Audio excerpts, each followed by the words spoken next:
Welcome back to another episode. Welcome to Murder Schmurder. Welcome to another episode of Murder Schmurder. Oh, you're supposed to step on me. Welcome to another episode of Murder Schmurder. Grant, I only step on you on the Patreon, and that's sexual. That's That's right. Joseph. And Hi. people pay extra for that. And that's Austin. And I'm Austin, and that's Jamie. I know this.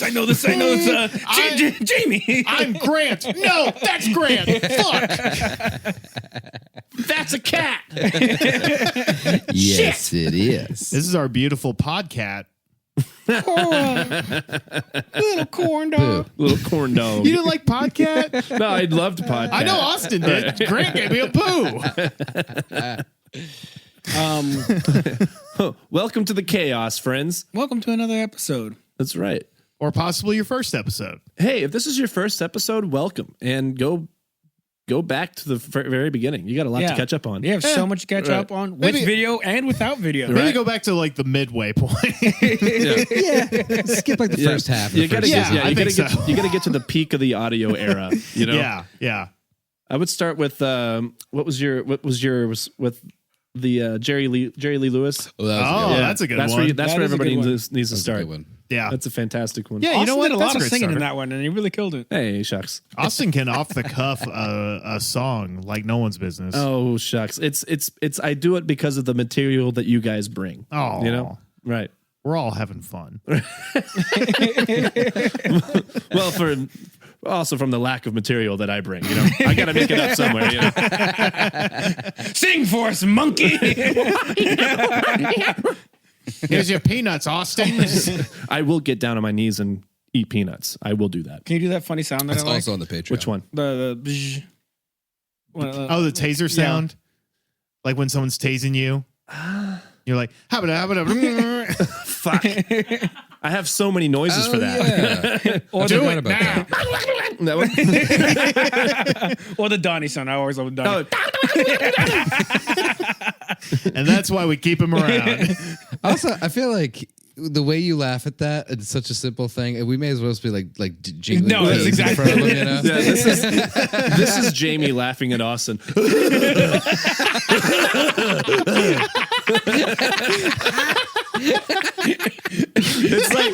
It's like Patrick watching television. He had his head on the coconut.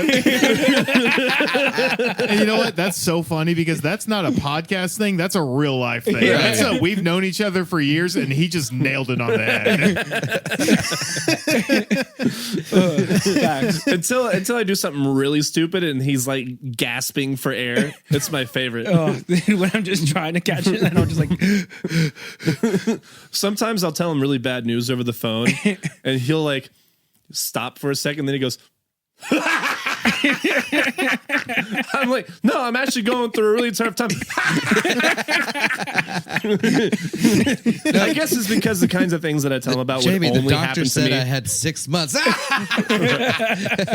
It's because it is the kinds of things that only happen to me. you and Taylor do have like some type of horrifically like help me with. It's a unique kind of bad luck. Yeah. Yeah. Yeah. It's like, only been happening to me recently.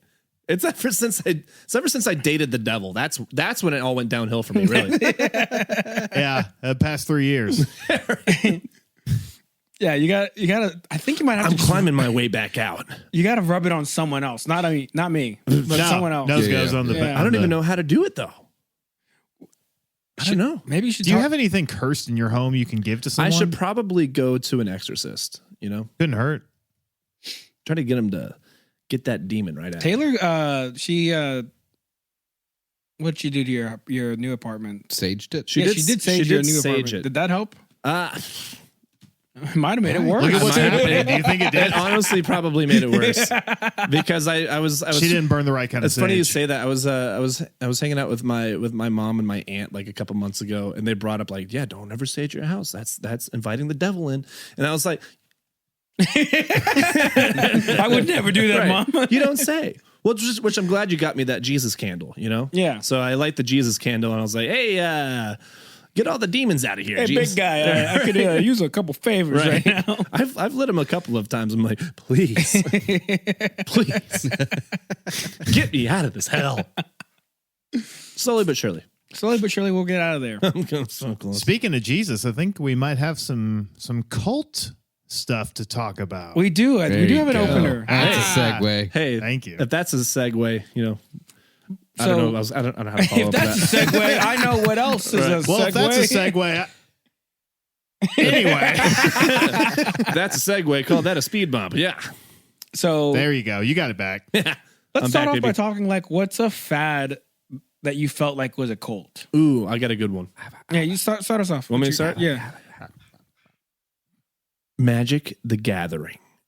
Wow. When that came out. That's That's a good one. And That's the, a and really the good reason one. why I say this, I remember distinctly, this was like what, 2010, Maybe 11, something like it was around like the Yeah. turn of the decade, from the 2000s. And it wasn't just the nerds. 2005. It was like there would be you would walk in 2005, everybody. and there'd be like a fucking like jock football player playing Magic the Everybody Gathering. was playing Dude, Magic. Right. My bass player like lost himself in it. Yeah. He was like went to the gym all the time. We were in like a punk band. You know what Yeah. I mean? He was like presented My- himself as a very cool, kind of a guy, and then I would lose him for like a week. My 'cause friends he's were out obsessed. playing Magic. Actually, what did happen? Because I remember when I first heard of Magic, it was only the incel, neck beard, Mountain Dew, always smelled like. But then it spread like Cheese puffs syphilis, and dude. No, BO. they smell like BO mixed Che- with when and you let cheese. your clothes too long in the washer. Oh, when they're mildewing. Yeah. Mildew. Yeah. It's like And those. as Phoenix. Yeah, And then they tried to cover it up with Axe spray. Yeah. yeah, Yeah. yeah. Middle Those school. guys loved Magic the Gathering, and I was like, these And guys then, are like, never gonna get Cool laid. kids got into it. Yeah, I don't know how that happened. I don't either. I think card games can be fun, but like I'm a pretty dorky guy, but like Really?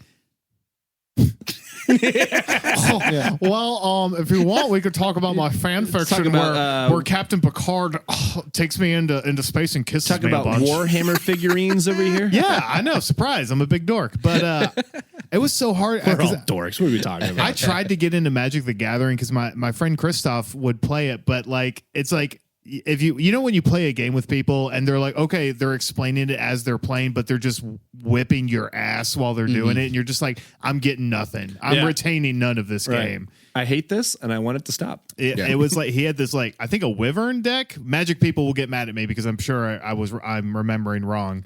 But like he just fucking decimated me, and I was like, "That was a cool first Magic game. I'm never playing it again. Can't do it. I won't ever be able to do this." It was kind of like Yeah, like, Yu-Gi-Oh. the entry you point know? was just too high. Dude, I got decimated at a Yu-Gi-Oh tournament at the Books A Million in Madison when I was 12 by a very smelly 30-year-old, and it ruined me competitively for like a year or two. Like I would like he was such a dick about the it. kind of guys that just drown themselves in cigarettes and cat piss. Yep. You know? Yep.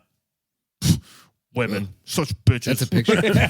Right? Exactly. They'd love me if my facial features weren't like 2 microns off, if my face wasn't mildly asymmetrical. I'm only single because I want to be.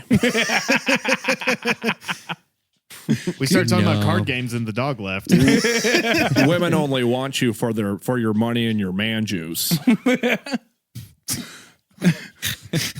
I go to bed with a padlock on my groin because they want to steal my cum. Because I'd make them a great sire. I'm saving myself for marriage. But Magic still like has a huge I following. hate that character. Yeah, now more than ever.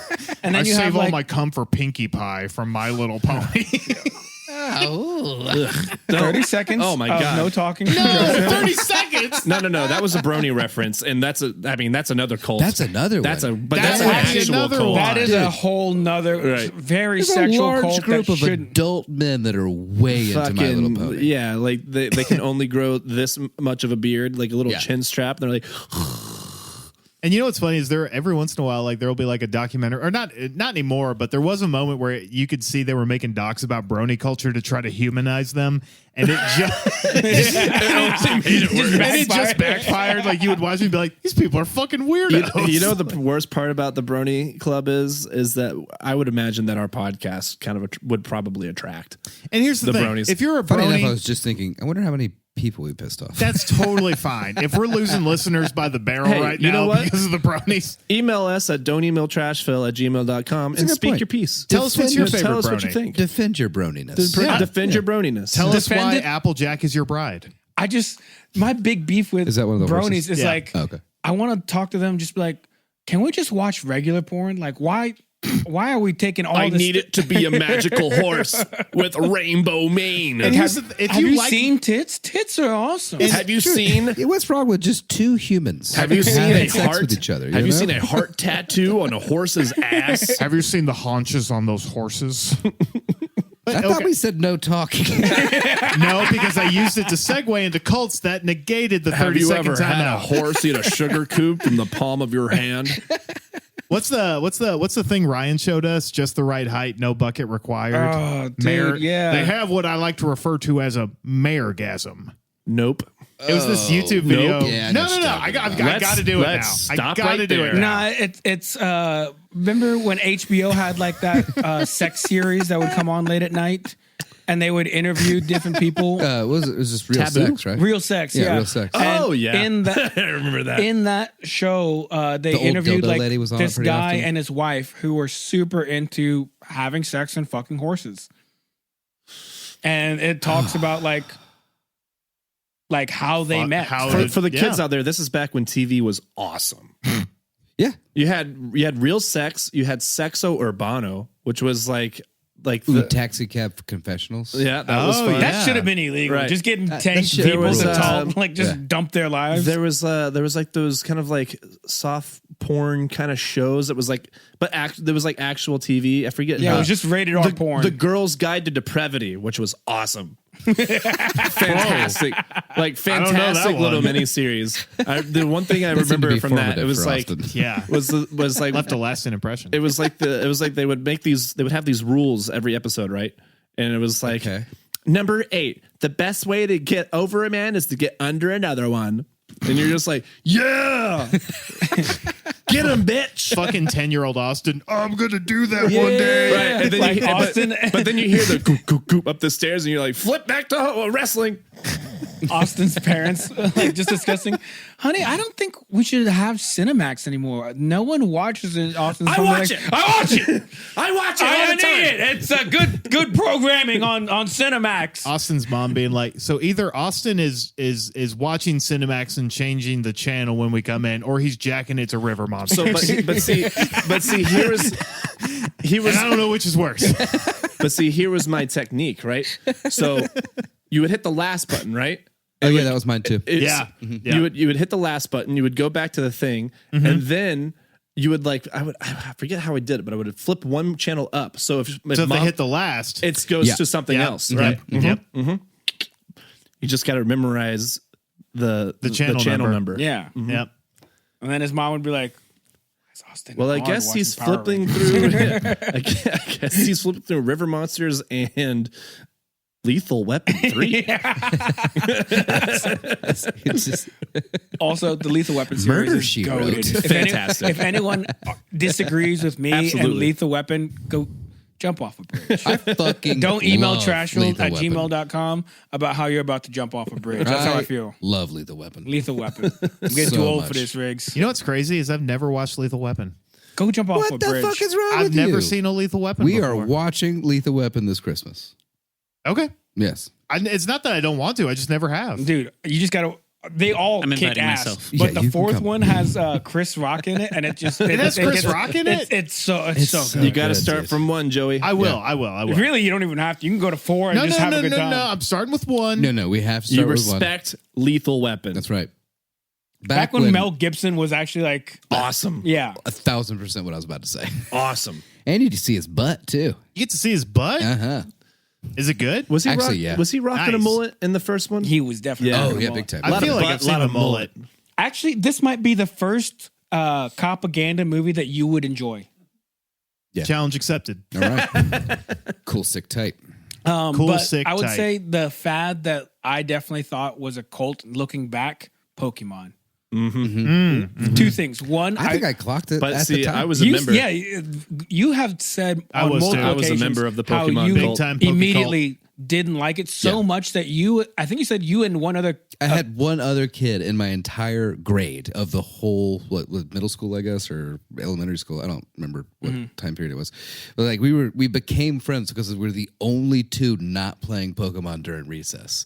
It was just like, all right, well, what's your deal? Now, when you say Pokemon Cult, are you saying like the video game or the cards I'm specifically? talking think it's the everything. whole Everything universe. about But I remember Yeah. specifically, I got my first holographic Charizard. I saved up money for months, Christmas money, birthday money, all the money that I had, and saved up and scrounged it and bought it. While you're doing that, I'm going to look up on eBay and see how much a holographic Charizard goes for. I'm going to bet 126. 126? That's what I'm going to I'm bet. going to guess 250.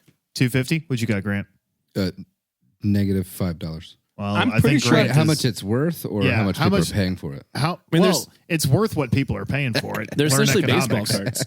But I remember Yeah. I bought mine for $26.50. But baseball cards are real, though. Those are real people doing real things. Pokemon's real. What are you talking about? All right. This one is in a card protector. It is a Charizard base set shadowless holographic for $300. I was close. That's not bad. You can buy it now for $650 if you don't want to bid on it. I will say, I held this card and I was like, $650. I That's specifically That's crazy. ingrained it in my brain. Like, I will always love Pokemon. And I made that promise to myself. Looking back, that's really scary. Like, if my kid did that, I'd be like, I would take away all your Pokemon cards. I'd be like, No more internet for a while. No. That's how you get an origin story. That's true. and that's when they took it all And away. then you That's get, when you get an the origin story. Poke Slasher serial killer. I have a friend of mine who, like, his mom was like super overbearing, like took and threw away all of his Pokemon cards, and like he was like, dude, I hate you. Really? I hate you. What's wrong? Right up on the All microphone. of this out I'm listening. every single fucking second. now you know what, I'm done. Cool. Well, great job, everybody. I didn't do it's mine. nice to see you. Actually, you know what? I'll say I do have a question. Beanie Babies, cult or just like That was a very sad cult because I remember so many people like, These are going to be worth millions yeah, someday. they- Yeah. so I, Yeah. Dude, a lot of people lost a lot of money. I just on looked it up. Royal Blue Elephant, $5 on eBay right now. $5. $5. Damn. That's Damn. crazy. For the Royal Blue. For Royal Blue. That was like the fucking rarest. That was like the big deal I still one. have my Princess Di Beanie Baby. Do What's you that, like really? $3? no, I don't even want to look I had it a up. friend of mine. That's not why I have it. Okay. It would hurt to look. No, but I have a friend of mine whose mom threw away all of his Pokemon cards. He was telling me that, like, he's like, dude, Oh, I fuck. could have. That's actually pretty fucked up. That is cruel. I could have. He's like, I had so many that would have been worth so much money Yeah. today. Like that one, what, $650? To buy it now, yeah. Right. And you imagine if you had like, If you had the collection, like, imagine you had 10 cards that were worth that much. Because y'all walked around with like binders with Right. like. Oh, like yeah. cards and Oh, cards yeah. and Oh, cards. yeah. I I remember. oh yeah, I did. parents, don't throw away your kids' stuff. It's just mean. And to this day, What? he still hates his mom. Like, it was one of those things where, like, Is that the only reason? I mean, it's certainly not. I'm sure that- but like, The type of person who does that probably has does. other reasons Yeah. for to hate sure, her. but it's like the one thing where, like, he might have forgiven his mom for everything else that she's But that ever was done the to straw him. that broke the But like, camel's back. that's the one thing where it's like how could you? You know?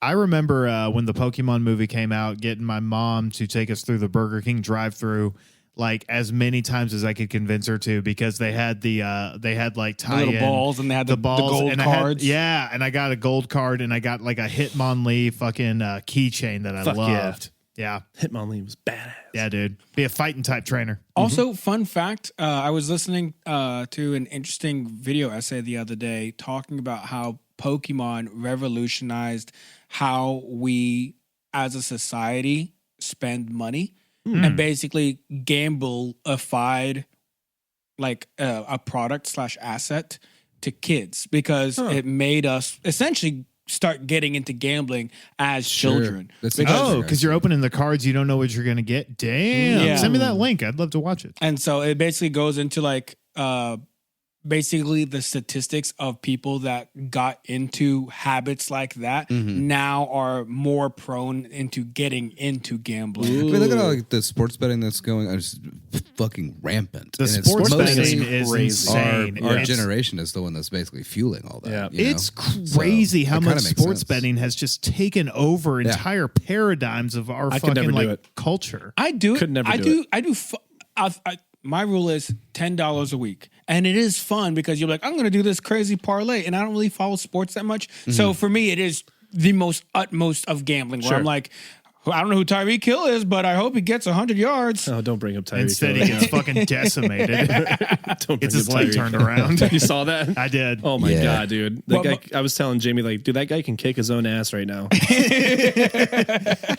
Because I don't know anything about sports. Is he but out for like, the season? Oh yeah. Oh, yeah. he's- oh, dude, he's yeah, done. his leg was Brittle. like backwards. I still think it's fucked up didn't where actually he's like, see it. yes, Oh, it's bad. I yes. just saw him being carted I saw away. something Oh, about yeah, no, it that. was bad. Apparently, like he was trying to like laugh and be loud like that because he was in so much pain that if he was to do anything, he thinks that he would have like passed out. Sure. Yeah. So he was trying to like keep himself hyped up so he just didn't pass out. Brutal. Yeah.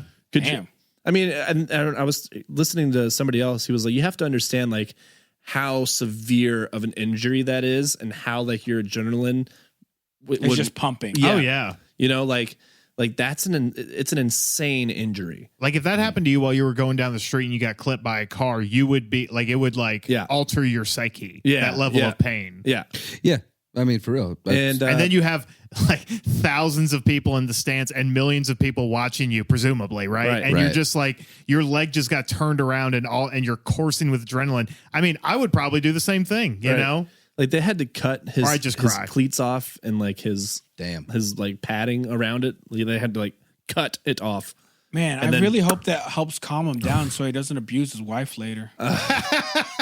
I really hope. He abused his Did wife? you see? Oh my dude. Yeah. Fuck, I Tyreek didn't know Hill? that. I don't know anything about sports. It's so bad, so bad. Last Thursday during Thursday Night Football, Tell him. over is this, Amazon Prime is the one that broadcasts Thursday Night Football now. Right. In the middle of the game, I think the Dolphins are down like, I don't know, maybe it's score and a half, and they're like, Tyreek Hill's being Yeah, like the investigated. camera, like, pans over him. Right. Tyreek Hill's being investigated for abusing his wife. Like completely just roasts the guy on live TV. Yeah, like the good. camera pans over him, and they're like, "Oh, Tyreek Hill doing this this thing in the season, currently being investigated for beating his wife on 3 separate occasions ever since 2017." Right. Well, you know and what? now back to the game. Well, good. I hope they have to take his fucking leg off then. Fuck him. Yes. I mean, could you say I don't know. I can't say anybody deserves anything, but we're also in the middle of a football game. Like there was so many memes of like, "Damn, dog, did you have to roast him right there?" Right. I mean, yes. Yes. It's fair, a fair roast. Awful human being, but not the time. We could talk about it after. Dolphins are pretty down on their luck right now. I just wish he was like in the middle of doing a really good job in a play. Oh, we were. Oh, I know. Those Grant, jerseys were fire, though. did you have I still don't know. I loved them. fad cult? So I honestly just want to bring it up because of how much I hate them. Furbies. Furbies are Furbies. so creepy. It was They're the unsettling. weirdest thing. I don't like. We I mean, had Furbies I know we were growing up. talking about like Labubus earlier, but they're almost like creepy in sort of a cute, fun way. And we learn. Furbies, yes, it's like this weird archaic. like, room. AI kind of bullshit, and Right? I've got a very like personal anecdote for it. So like when my before my dad remarried, he was like dating her, and he like moved in to her place for a while. And so when I would come to visit my dad, we would obviously stay there. And my stepbrother's a lot older. He had already like gone off to the military. He was doing like National Guard to reserve or whatever to like put himself through college. And so I'd stay in his room, and he had a fucking Furby, and this thing decided to start malfunctioning. And so in the You middle, hope that's what it was doing. in the middle of the night, no prompting, no anything at all, it would just wake up. I shit you not, it's probably my young mind, but turn to me, open its creepy little beak, and then just white noise would come out. oh my At god! like 1 That's worse a.m., than saying something. out of nowhere, it would just wake up. And I got to the point when I would get there. I don't know why Cheryl would like take it out, but I would put it in the closet the second I got there to stay for the weekend. And every now and again, it would just wake up, and then you could just hear it singing its creepy little Can Furby you just song take the batteries in out? the closet. I think I did at one point, and I'm pretty sure it still did stuff. Oh my god! Yeah, That little thing was fucking possessed. I and think I those hated things it. were literal like vessels. I think there were vessels Yes. from the other world. That's fucking terrifying. Yeah. Yes, it's some kind of a thing that we created in order for like another dimensional being to come in Right. and spy on us. The Yeah. worst has and been like terrify a 9-year-old Grant. like when those things would blink, it was like the hardest blink I know in it's the like a little world. clapping sound. Yeah, I and then hated like, it. and then one would always get stuck and be like, and like the other one's like, yeah, and then like, let's play. And I mean, no, it didn't get to like cult level, I don't think. But I feel like there was a while where there was one in like every other home. I wouldn't say You know? cult. That's just straight up demonic. I know. I just No, hated it was. I just wanted to bring it that. That was a demonic infiltration by Yeah. the other side. It had like I 100%. feel like a 1 year full on stint where like everyone's like, you must have a Furby. You got to buy a Furby. Right. Yeah. Like anybody who's anybody has a Furby, and then like they sold out, and Yeah. the company probably like made $1 million, and then Mark know, of the Beast, bro. Mark someone of the was Beast. just like, we made money on that. Oh shit! These things are fucking weird. We were just going to burn them.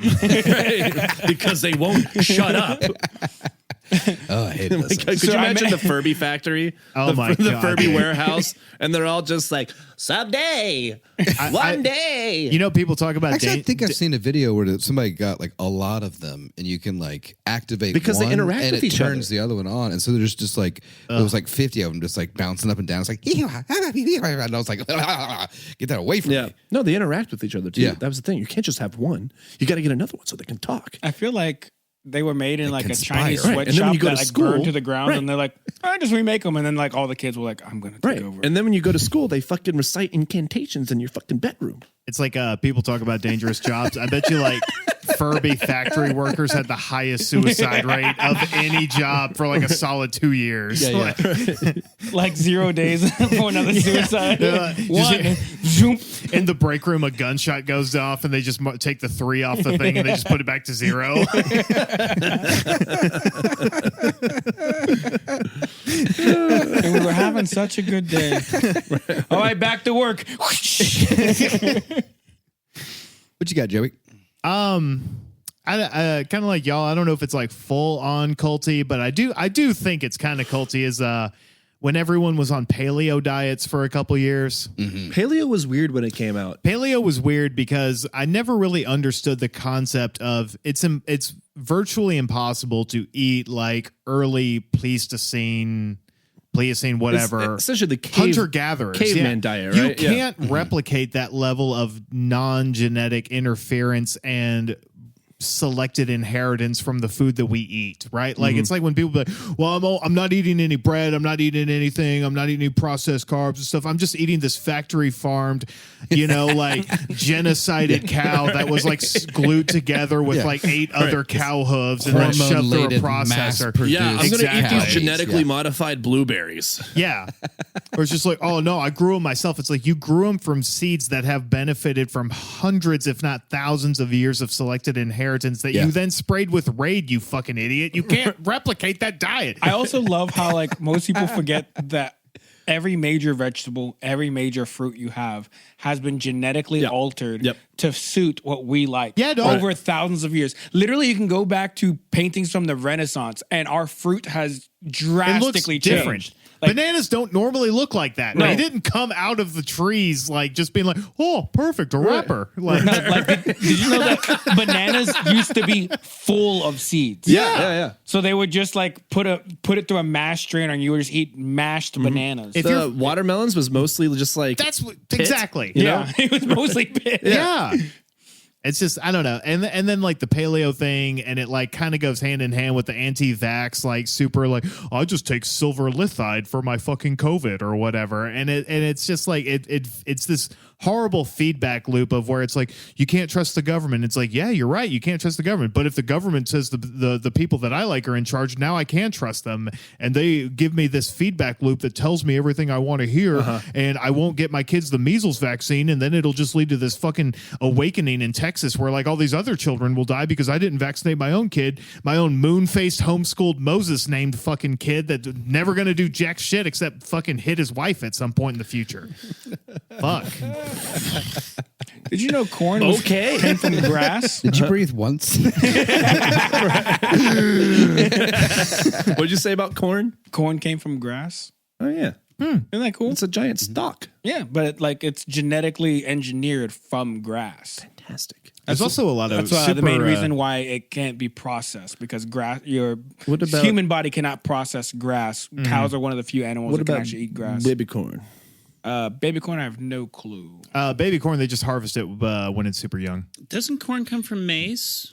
Yeah. Yes. Maize And- came from grass. Right. Yeah, it's kind of like beans, right? Though, like it's the enzymes and stuff. You just have to cook it a certain way, and you have to like add other things to it, and then it actually is nutritionally beneficial. It's nutritionally beneficial, but Yeah. you still can't super process it. yeah. Okay. Yeah.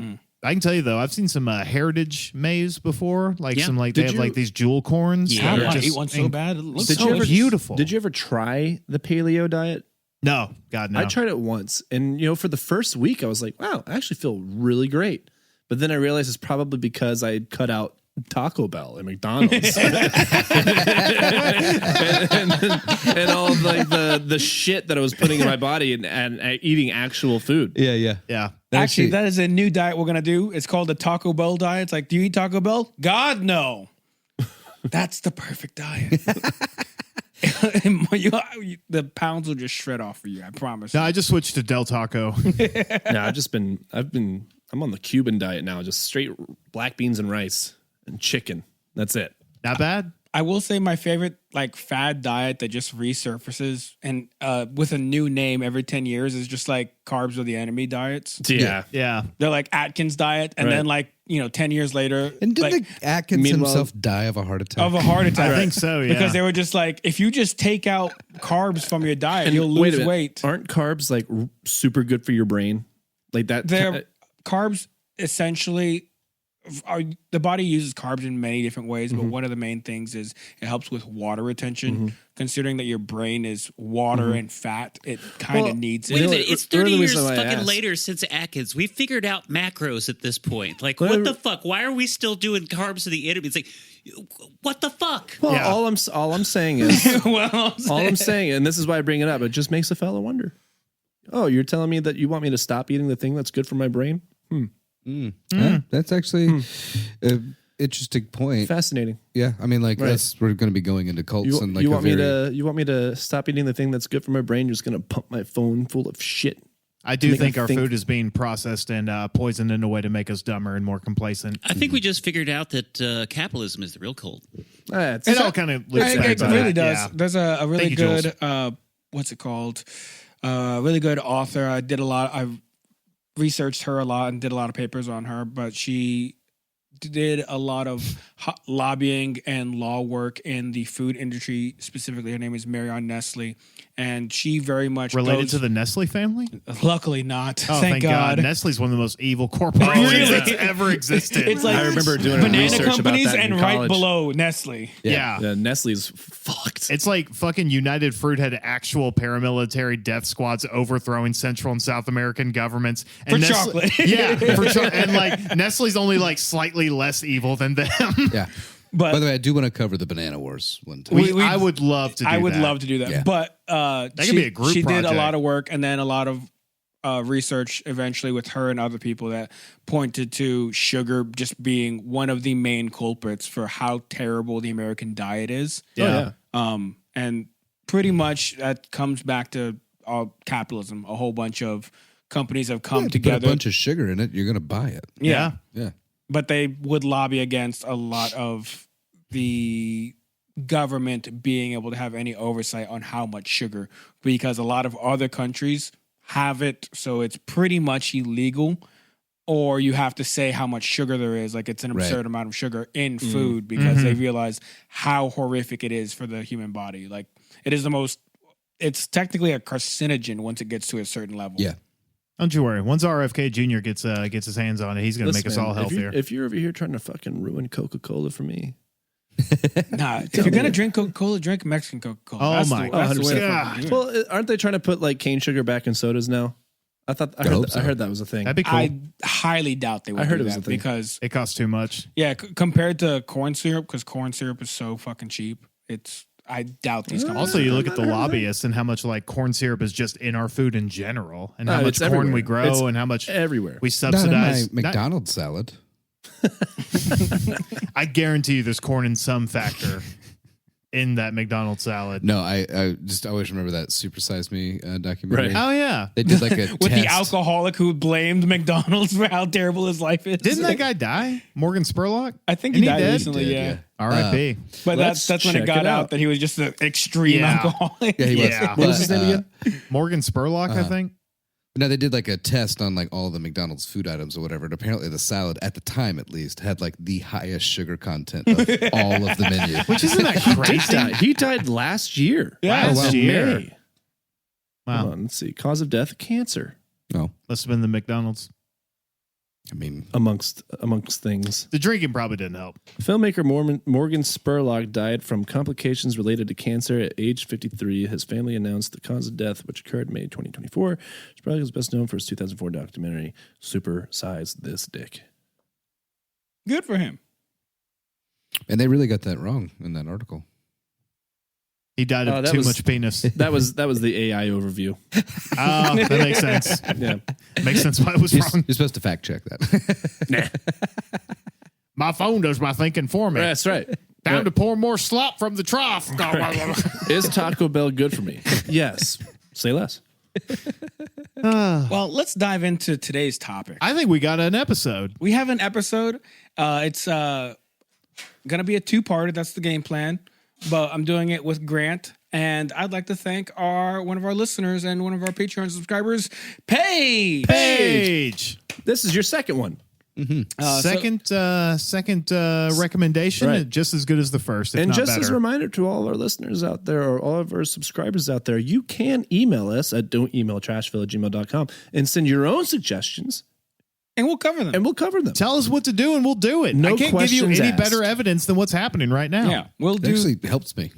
Yeah. It actually is nice, but it's also like it's for the amount of work that you have to do to the amount of work that we have to do. It's a pretty good investment on your behalf. 'Cause Honestly- we'll do dozens and dozens of hours of research and just knock it down into 2 hours of idiocy. Yeah. Yeah. If you can't understand cults after this, then God help you. Right. Because you're in one. Yeah. You best start believing in cults. Because you're in one. That's so true. Murder is such We are kind of a cult. We are trying to start a bird. Right. We are trying. Yeah. We have our own Bird religion. church, We yeah. have bird church. We yeah. have tenets. We That's meet at just a certain tax times. dodge, but sure, we can call it a cult. That's not a tax dodge. So you can't say that part out loud. It's a religion. If it works for Scientologists and Mormons, it'll work for us. Yeah. Hell yeah. And we allow you to have premarital sex. In fact, You're we welcome. encourage it. Yeah. No You don't condoms. just have okay. You know, Unless you want I'm to. I'll say this: Mormons make it so you have to have anal Condoms sex. are for We're sailors. Come allowing on. you to have Come anal on. sex because it's awesome. Yeah. That's You true. don't have to soak with us. You can just get right in there. That's right. Consensually. Consensual. Consensual is key. But to start off, we are specifically going to be talking about the NXIVM cult, which is what Paige requested of us. But in doing all of the research for NXIVM, I really did a lot of soul searching and found so much more about cults in general. Yeah, How and this, by the way, is after he fell in love with Keith Raniere and his, his ramblings. So he had to dial it back and then soul search and Yeah. then figure out. Yeah. I like a good rambling every now and then. I like a rambling. I'm going to assume since Jamie fell in love with him, Keith's a bad dude. Oh, Dude, he's like the worst human He being. sucks. For the record, I cried multiple times doing in the research Really? for cults Really? because it's just, dude, it's so horrific. It's really tough. like They especially, really break these people down. So, like, I would get really high and do a whole bunch of the research, but the big thing that made me so sad was this is how humans treat humans. Yeah. Like So like worse than the Branch Davidians? Branch Davidians? The Texas. David Koresh. David Koresh. Well, I mean, I don't know anything about the NXIVM cult. I intentionally did not look anything up Same. because I wanted to hear I'm from going to say first. that they're kind of on par. Really? Yeah. Okay. Yeah. Damn, that's bad. Then. Texas cult. We probably should cover this. We did on the live show. Oh, we did. I Didn't did we? a whole Koresh That's thing. right. That's right. We did. I actually had to cut a lot out to fit the live show. So we Yeah. might do a, you know what? We might do a David Deeper Koresh dive. redux. Was that the Waco? yes. Yeah. Well, I would say the bigger difference is for NXIVM is it's very much way more personalized. Ooh. Okay. Oh. Okay. So Say less. yeah, everything is way more sexual and personalized. So like me taking advantage of you sexually, I don't like that. explicitly. And emotionally. I don't like the way Yeah. that you're pointing at me. So that's how it feels to a lot of this cult. Very much becomes a personal exploitation of a person Yeah. from one other person. So So they it's not almost like do like the Scientology thing with like they basically have like these little one-on-one sessions, and it kind of Oh, where they get all the blackmail on you and really dig in deep. I'm Yes. excited. The All right. personality fun quizzes. fact. I'm glad that you both said that because you'll see this later. But Keith Raniere pulls a lot of his playbook from Scientology. From LRH? So he very much saw Scientology and was And, like, "That is good." and That's and, not a good lesson Why to didn't take. I think of that? and Yeah. Ayn Rand apparently. But I there's, like, already hate this motherfucker. Scientology and Ayn Rand. Guys, serve it up. I'm already steamed. Before we get any further, we have to remind people that this podcast, just like the rest of our podcasts, is sponsored by Corsair, Corsair. which is not a cult. Corsair Distillery, which Corsair, is not, a cult distillery. Right, but we will sponsor you. We will sponsor your cult. You give us enough money and we'll overlook anything. Absolutely. And if you promise to kill all of your followers with poisoned Corsair gin, they will provide it for you. Absolutely. So look into your local liquor stores. Find yourself a bottle of gin, barrel-aged gin, dark rye, triple smoke whiskey, spiced rum, vanilla bean vodka, or red absinthe if that's your fancy thing. Or you can go over to Corsair Distillery in the Marathon Building in Nashville, Tennessee. Get yourself a nice little tour, a little tasting, and tell them the Murder Schmurder crew sent you. Corsair, poison sold separately. That's right. That was good. But Corsair, shoot an American senator. Jesus Christ. That's what they did in Jonestown. They did. Reminder to the audience that this is all jokes. Not great. Thank you. I was producer. referencing Jonestown. I'm not making a comment on anything that's happening I was going right to say, now. timing. I'm being topical. Sorry, Corsair. No, don't apologize to them. They have no idea. Do you think they listen to us? We incite nothing. We are saying don't do it. Wink. We are peace lovers here. No wink. Stop Sorry. No wink. Don't do it. 60 seconds, no Right. talking. And no Jesus winking Christ. for the next hour. Despite any winking that you have observed, no winking. We're serious. Don't do it. In fact, don't even blink either. No winky, no blinky, or you get the pinky. I'll be good. He knows what it means. Okay, to start off, let me add my perspective and where I'm at in life right now. I've been going through a lot of frustration, heartbreak, and this all led to radical changes. And now using all of that to change my habits, my beliefs and views, and ultimately my life. This all happened as I was studying and researching cults, researching how our brain works during grief and the search for acceptance, and dissecting myself, my world, our world, and my place in it. And I've got to say, there is so much of what I felt and what I've studied that surprisingly coincide. So buckle up because we're going to go on a wild ride that covers everything from how our brain works to how people abuse that information to gain control over your money, your life, and scary enough, sometimes your bitches. Don't laugh. This is serious. Sorry. Am I still in timeout? I was so locked in. I was like, Jamie, I know you've been going through it, but like to put that out there on a podcast, damn, buddy. Yeah. And then here you are. And then You got me. I got it. finishes it up. Yeesh. A lot of cults say that they have to fuck your wife. That's That true. is Is that what you want? Do you want to like work really hard, find a loving person, marry them, say you want to spend the rest of your life, and then have someone say, "Yeah, I'm gonna fuck your wife from here on out"? quite the opposite. I would kill anybody who did. So we're in agreement, son. Top of the list, that guy. So let's talk about how your brain and body naturally deals with grief. Remember, for thousands and thousands of years, our brains have been formed to be based on motivation, survival mechanisms, and motivation to preserve survival. And unfortunately, that is exactly what guides our emotions. Hate it or love it, believe it or not, when people say we are just smart chimps walking around, it really is true. Our brain chemistry is essentially based on how chimps and how we've lived for thousands of years. Smart chimps, divine chimps. I'll go with divine chimps. In I'll go with that. facto. It's also crazy because we still have the same brains that we did. Like, it's like the same. We have the same like OS system, if you want to look at it that way, as the person from like 100,000 years ago. You know what I mean? Which is just crazy to think that like at the time early modern Homo sapiens developed, and we're like, what about agriculture? Now we're like doom scrolling on these fucking pocket devices that are miracles that are also killing us. Yeah. So along with everything essentially what you said is right. Like our brains are still guided by doing our damnedest to feel safe, have reliable sources of food, water, and community. That same basis of like 100,000 years ago, same brain, now in a completely different context. And that's why people are, to be honest, the most depressed that they've ever been. Because we are taking everything that is natural and taking that out and adding artificial. Yeah. Definitely. And your brain literally treats all of those as the same because from a survival aspect, that's something important being gone is the difference between life and death. So community also just as important as food. Food just as important as water because without any of that, you're going to die. Like if you don't have a village and it's just you in the middle of nowhere, you're going to get eaten by a lion or a bear. Because before modern everything, the world is pretty much covered in lions and bears. Fun fact. Oh my.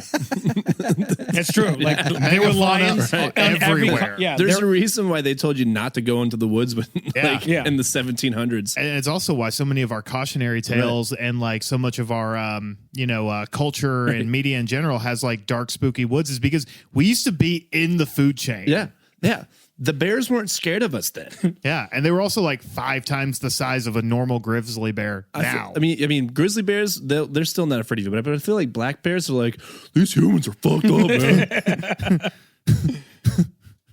I feel like there's only a few things in this world that aren't legitimately scared of us anymore. Grizzly bears, polar bears, Sharks. lions are now.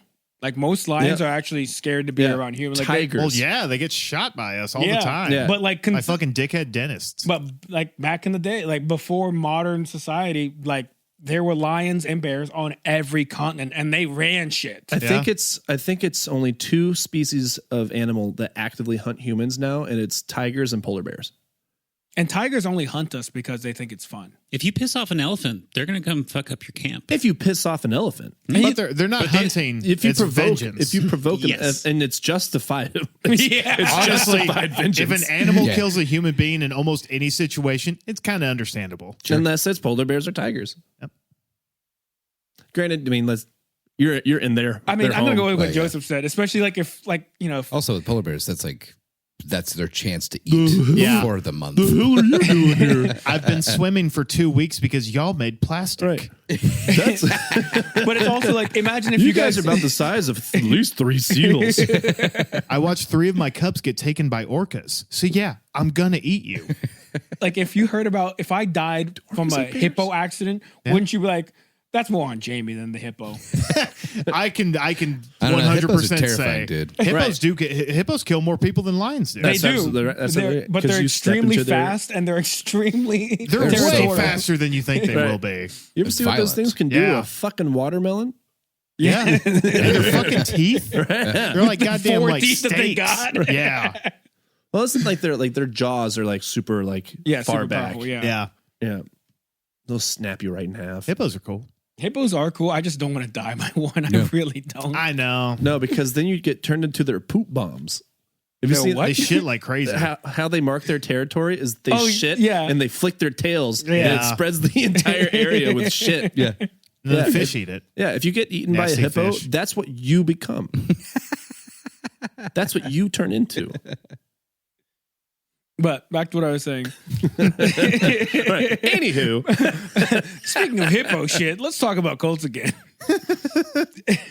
But like I said, when an animal who loses a major food source, so our natural response is to fight and double down. That is actually the natural response. that's my whole life's philosophy. Is to double down. So I'm like familiar with that. if you philosophy. take like an animal's food source away and they know that's a natural food source that they can get, they will fight twice as hard to get to that safe food source because that is normally what would constitute either life or death. And to make that connection, that is, like I said earlier, love, connection, community, food, water, those are all the same thing in how our brain works. So when you take away food, that's the reaction you get. When you take away love, community, connection, our brains automatically do the same thing in saying like, oh, that is exactly what I had before. And I know that's a safe form of love, connection, food, or water. Now I'm going to have to fight double. And that is the first step in grief. Because that's how your brain is automatically wired. And that's how we get a lot of our brain essentially getting overridden. So like it takes away a lot of the logical aspects of like, hey, maybe that might not be good for me to do that behavior, but your brain and your neurological system automatically is telling you like, no, that's how we have to do it. That's how we have to fight this and survive. And that's where you see a lot of rash and irrational behavior, specifically, to give you an example of cancer patients.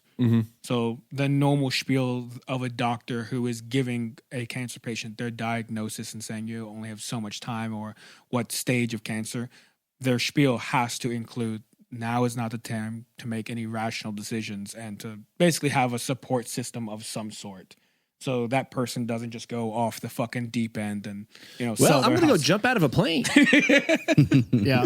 Or I'm going to sell all my shit, buy a camper van, and then go live in like Joshua Tree or whatever. Or sell meth. Yeah. They made a whole show about Right, it, yeah. So like that, this is a reality is what I'm trying to say. Like there is a scientific reason why we act this way. Right.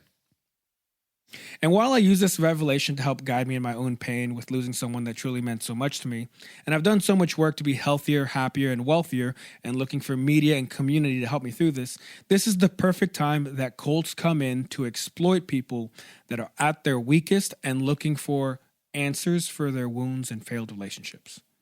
So to kind of tie everything in together at this point, this is where cults attack people essentially. Right. Yeah, that is like Yep. the most susceptible people to be joining these groups, right? Is somebody that's either lost, confused, So you're down on your scared, luck, or kid. grieving.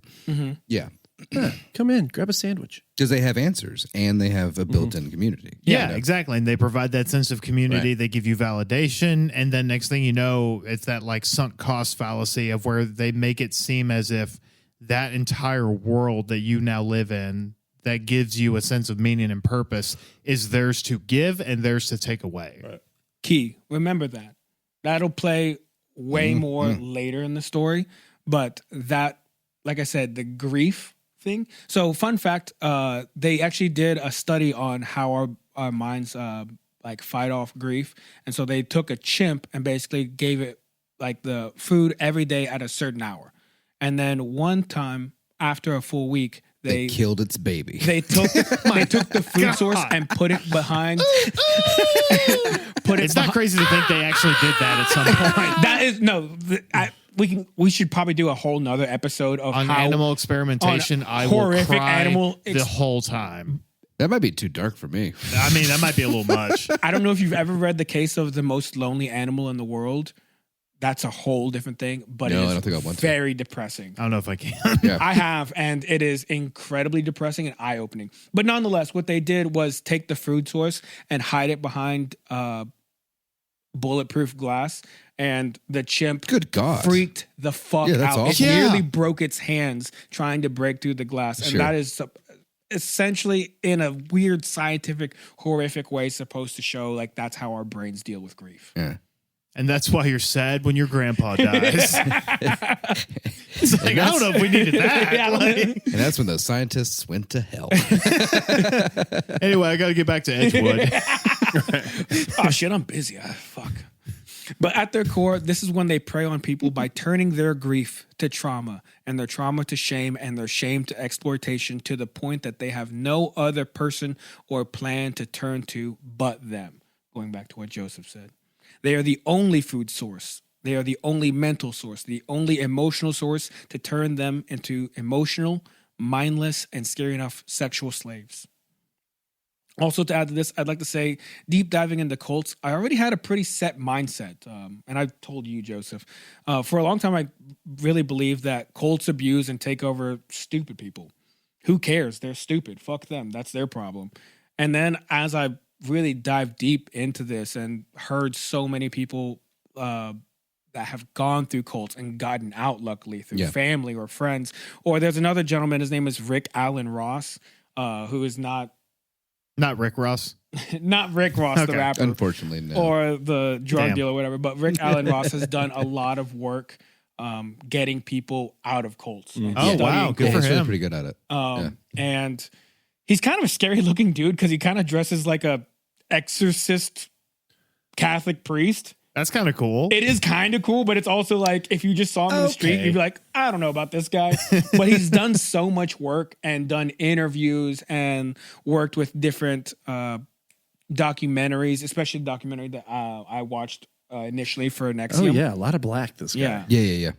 I was going to see if I couldn't find something more full body, but it's like black Whoa. suit, black like medium turtleneck kind of a situation going on. He does look like an anti-priest. He's either getting people out of cults or writing a food review after a rat has cooked him some ratatouille.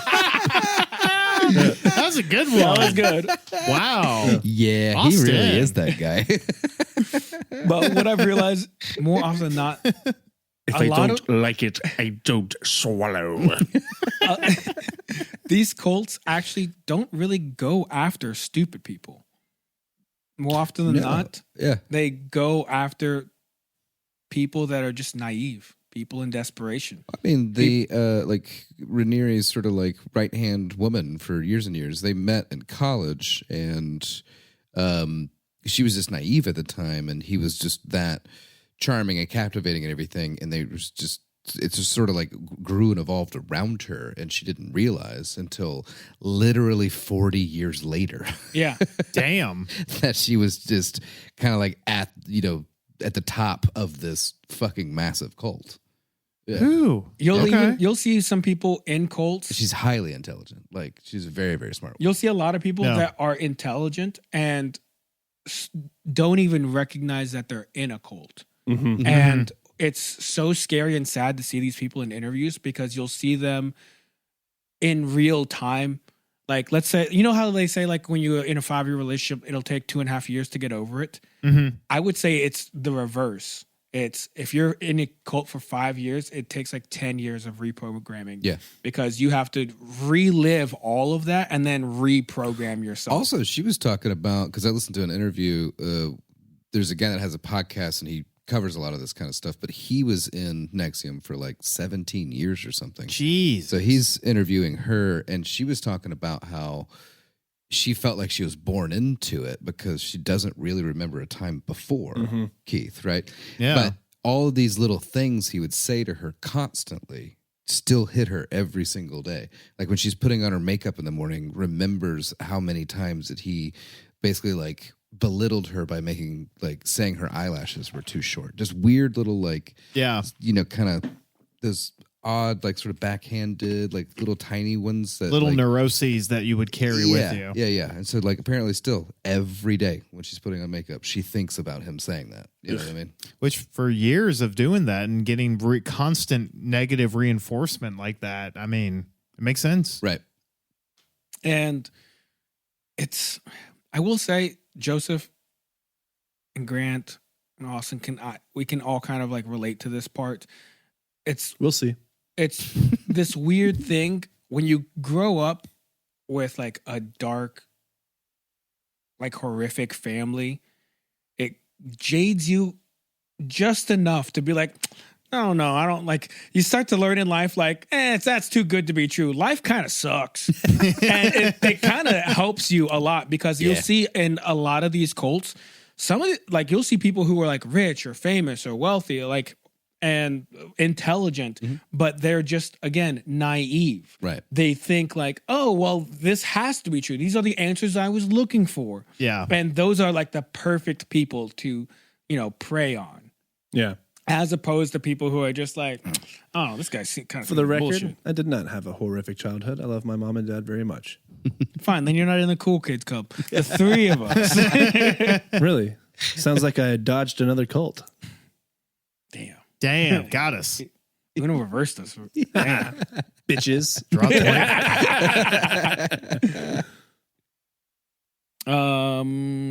Anyways, and the one thing that helps cults keep people in is an insane level of shame. To think the only way to escape is to explain to their family, friends, and loved ones that they did something or many heinous things in the name of whatever they were looking for, locks them even further. Also, food restriction, primarily protein. I'll tell you what, you start restricting what I can eat, I ain't getting in the cult. Again, because it's good for your brain. Yeah.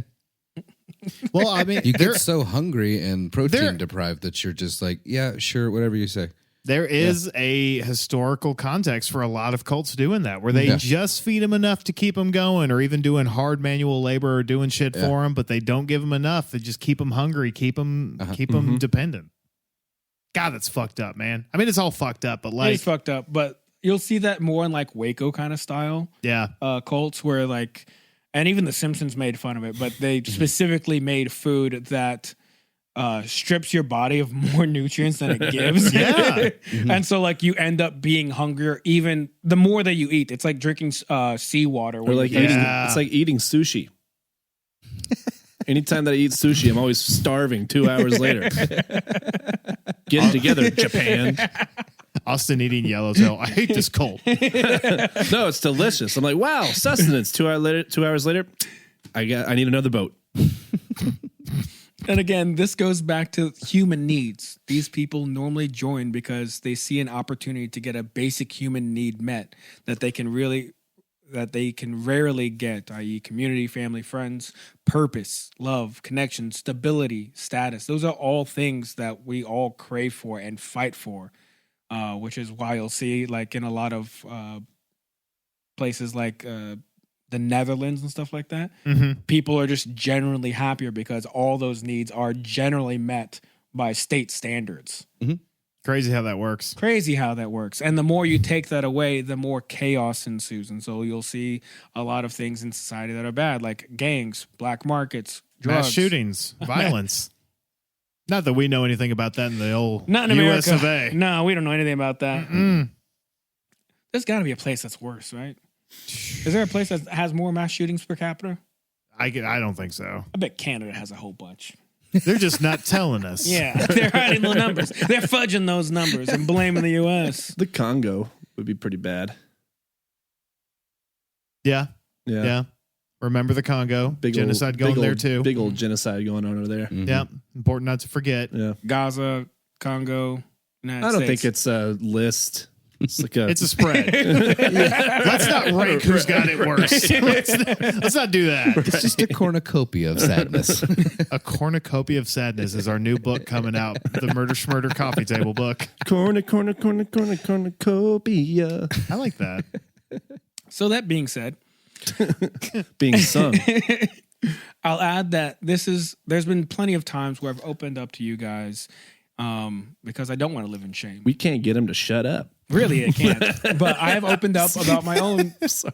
horrific depression sometimes, and talked about how I've struggled with suicidal ideation, and I think it's been healthier for me to bring that up and not live Certainly. in shame.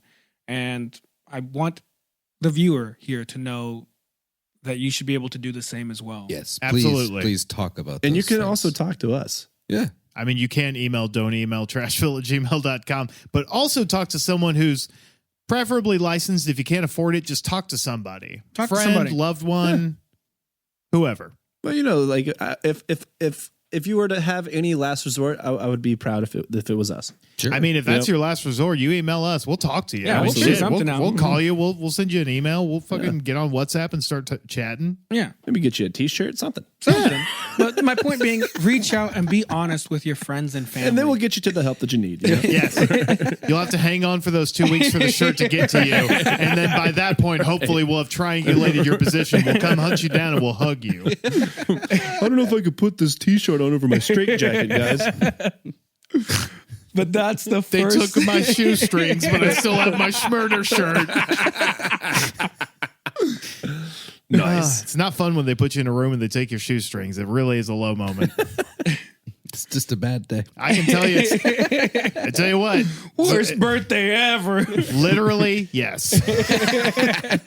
I don't know, man. I like slides every now and then. Yeah. I prefer to only wear slides. Slides are nice. Kind of wish I had some now. But this is talking to people, being honest, and not living in shame is the first step to overcoming any mountain, especially this mountain of pain. And what I've seen in studying these cults is basically that's how these people start to change their lives for the better, is when they finally just accept, like, that sucked and I did something bad and I hurt a lot of people along the way, but now I want to get out of this and now I have to accept that fact. You're right. So And I the want, cult's like, here's where we come in. so basically saying that the first step to being happy is emotional vulnerability. Even though it feels like a weakness, in reality, it is a superpower. And you'll feel better and stronger and more confident when you make that Think step. of the miracle that you actually feel the way that you do in that moment. That's the crazy thing. What do you mean? Imagine that you just felt nothing. You're a fucking psycho. You know? Well, I mean, that's a lot of these fact, cult leaders. The fact that you feel sadness and depression and some maybe shame, like, those are good things to feel. Yeah. You have. I mean, Sometimes, they, yeah. they feel bad, but they're in reality they're actually good things to feel because generally, with depression, shame, and stuff, there are lessons to be learned within those feelings. Also shows You know? that you have a conscience. Exactly. Yeah. Yeah. Shows you have your conscience. Shows that you are a human being, and when you're there, you can only go up from there. Yeah. You know. I would rather be sad than a sociopathic narcissist. Right. Yeah. It's kind of like heartbreak, you know. There's a beautiful thing with heartbreak. Yeah. You know, the least you got to feel it. Yeah, the fact that you love something so much that when it was gone, like you still love, that's incredible. Oh, like old Billy Shakespeare said. Right. Yep. Right. So I kind of want to dive into more in the cults now. So I've gone too deep into this rabbit hole, and it's gotten to the point that I love and hate this subject. This subject is so What's hard up, because Doc? at the end of the day, I hate to do this due to the fact it reminds me that humans are so mean to fellow humans. It's really horrific. Yeah. It- Worse than anything on the world. To other well, I mean, it's humans. like genocide -- and then it's like cults too. Like, it's Right. just like, how the fuck do we like? and who- then it's polar bears, and then it's tigers. Right. The 4 biggest threats to humankind. Sorry, no. It's human beings, cults, Lily, polar bears, my ex-wife Linda. tigers. So just to give props to the Fatty guy, foods. Rick Allen Ross, and people like him, like, thank you for just existing. Like, people like you really do make the world so much a better place. And my God. it's fantastic that we have anybody like you. By some miracle, if Rick Allen Ross were to come across this podcast, please, Oh my gosh. Reach please out. come. We would love to pick your brain. I really would genuinely love That'd to be just a like, hell of tell a me fucking about episode. everything. Yeah. Actually, Fly your ass out it's here. not a bad idea. We should start reaching out to some experts. Hey, Expert. We've heard you've done things. if Rick Allen Ross wants to Skype in anytime, buddy. Oh, that'd be great. But by the time you see when Colts make headlines, you're probably thinking, like I did too, how could these idiots believe in this fire and brimstone and sex slave cuckery and willingly signed up for it? But the reality is it doesn't start with that. Not with cattle branding, not with tying people down, not with signing over your lease or telling your family secrets or cutting off your entire family or having sex with your cult leader. It's way simpler than that. It just starts with people signing up because of a person with a spark. And these are the hardest and heavy quotations I could give. A genius, a leader, a spiritual guide that offers a place of hope, of answers, of belonging. That's where cults start. It's like the worst walk into a bar joke ever. He said a leader, spiritual, something else. I thought you were going to be like, walk into a bar, find you at the end of your bottle, and say, And you look up and you're like, Jared Leto. Doesn't he have a cult? Kinda. Right? I don't know. I feel like he does. Oh, well, Jared Leto, the weird actor dude. God, that guy's a fucking weirdo. With the band, yeah. The guy's fucking he's got more right angles on his face. Strange guy. Yeah. Strange guy. And give me, Doesn't blink, that guy. I don't like it. Grant, give me your thoughts on this. This is something I picked up on. I haven't really seen anyone else talk about it. But one thing that I noticed and I found absolutely fascinating in cults is, and this isn't all cults, but it seems to be a pattern. A lot of them don't say that they themselves are God, but they are an extension, like the Pope, essentially. Yeah. Like, I am the closest thing to God, or I know what God wants. I know God wants this, and this is what God is like. And for some reason, that really works on people. Yeah, I mean, it really does, because I mean, if you think about, you need to. It's all about baby steps, right? Like as far as indoctrinating somebody into your belief system, which 9 out of 10 times they don't actually think. I mean, there are plenty that are delusional enough to where they really do think that there's some kind of like vessel for whatever deity it is that they're peddling or whatever. But a lot of times it's really more so, I can't say I am God because they won't believe that. But I can say I've done, this meditation or walked down this path long enough, or just born with something in which I'm closer to that deity than you are. Yeah. So take this time and listen to me say these things that are very profound that you need to hear to be better or to be more whole, whatever. You know what I mean? It's a lot easier to say, I have the recipe for this as opposed to I am this. Yeah. But you'll see that there's a lot of commonalities in cults, which ties into how I'm going to tie NXIVM into everything. So, funny enough, Grant and I had our own brush with cults. We both really fell in love with a famous author who started his own cult called Carlos Castaneda. And we both, I would say my early 20s. Was that the same time for you? High school for me. High school for you? Yeah. For me, it was my early 20s, but Because I think he wrote the first book like in the 70s, I want to say. I think his first book, 1960, second book, 1965. Yes, you're Then right. 1970, and then 1972. Oh, wait. 68 was his first book. It was at the height of the anti-Vietnam War kind of Yeah. I see it now. time period. Yeah. But Carlos Castaneda, you just want to, I feel like you should really. So, yeah, I mean, the whole thing, like, sadly enough, I read I think 3 of his books, and I remember the literary magazine club, I guess, that I was a part of in high school. We actually got in a national competition and ended up flying to New York to like be in it or whatever, which is hella cool. But one of the chaperones is like this older hippie dude. And I'm reading one of his books on the plane, and he's just walking by to go to the bathroom. He's like, "Oh, you know that's all bullshit, right?" And I was like, "What?" He's like, "Yeah, you made all that up." And I was like, "Oh, Well, don't ruin the ending, guy. So the guy, But he released these as nonfiction books. He ended up Yeah. getting a PhD in anthropology for just straight up and down lies. Like, so he wrote the first Wow, three books. okay. Let's try to do it again. Titled "The Teachings of Don Juan: Yeah. A Yaqui Way of Knowledge." Then he wrote a second book called "A Separate Reality," and then a third book, "Journey to Ixtlan." yeah, which I was reading Journey to Ixtlan, and I just like threw it away. So it's funny that That guy saved you. one reason Yeah. I brought this up with Grant is because I had a very similar situation where I was enthralled by these books. There's I still think about the fact that you're not supposed to carry things while you walk. yes, I think about that too. So like, so That was one of the teachings the of whole Don Juan. story that Carlos paints is he at the time that he writing the first book, he's studying to become a doctor in anthropology. Yeah. And he goes to Mexico and he meets an ayahuasca shaman. And the Yeah. books basically talk about him doing ayahuasca and learning more about the world, spirituality, how to live life to its fullest.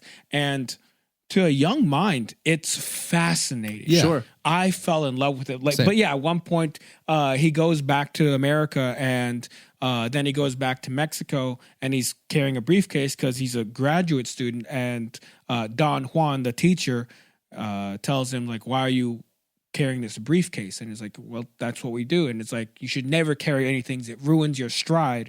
You should always use a backpack. And it's just small things like that. And the book is riddled with a lot of like, stop thinking about what the world wants you to do. Start thinking about what is right for you. And it's like, wow, I never thought of it like Yeah, that. there's actually like a decent amount of wisdom like buried in it. You know what I Yes. mean? But yeah, it was one of those. But wisdom based on nothingness, essentially. Yeah, so I had a similar situation where at the time I was taking religious studies class at MTSU, and the religious studies teacher basically did the same thing. Right. Where just like, huh, yeah, that shit's crazy. Isn't that Right. wild what he did with the Colts? And I was like, the what now? But no. And then he was like, yeah, here. And he gave me like a list of like other books and movies. And one of them was like a documentary breaking down everything. And it got out that Carlos made all of it up. That's crazy. yeah, they revoked his His PhD. wisdom is essentially guessing C for every answer on your test. It's got to work at some point. 60% of the time, it works every time. Funny enough, Jamie and I were talking about that earlier on the way over to the studio. Just that level of like confidence and charisma, you know, that people sometimes have. Just people with like, especially with like the gift of the gab, if you The will. silver tongue. Yeah. Right. Like more often, those people end up being successful than an actual expert in said field. You know what I mean? And there's really something truly scary about that. You know what I mean? That we can be, large groups of us can be swayed towards something that's just completely false. Like long as it that sounds good. series of novels. Well, Right. thank God none of that's happening right now. No, yeah, I'm really happy that Or we just got throughout past all that, of you human know? history. Well, like You know? Yeah, I it's just- we were talking about it, and who's the guy that did Wolf of Wall Street? That it's based like something about Well, Jordan Belfort. Yeah. Yes. Jordan and I was talking about like how there's people that have said like, oh, I can promise like 5 to 10% guaranteed returns each year, but Belfort made billions of dollars scamming people by promising them like, oh, I'll make you rich and blah blah blah blah, and that's how cults work. Yeah. It's these people just get enamored, and like I said, it happened to Grant and I. Both of us fell in love with this guy. Funny enough, I'm actually reading right now because I wanted to figure out a little bit more about the guy himself. Apparently, he just started getting sloppy in the sense that it would write in his book that he was in Mexico on certain dates, and colleagues of him would remember seeing him at the UCLA library when he said he was meeting with Don Juan in Mexico. That's just lazy. No, he got by the end of it, he was kind of really too focused on basically getting money and fucking other people's wives. Yeah, I was. It's always the other people's wives. I know. They always want into it. money and That's they always want to so- fuck people they shouldn't. But it's hilarious at this point how it's almost every cult. Yeah. Yeah.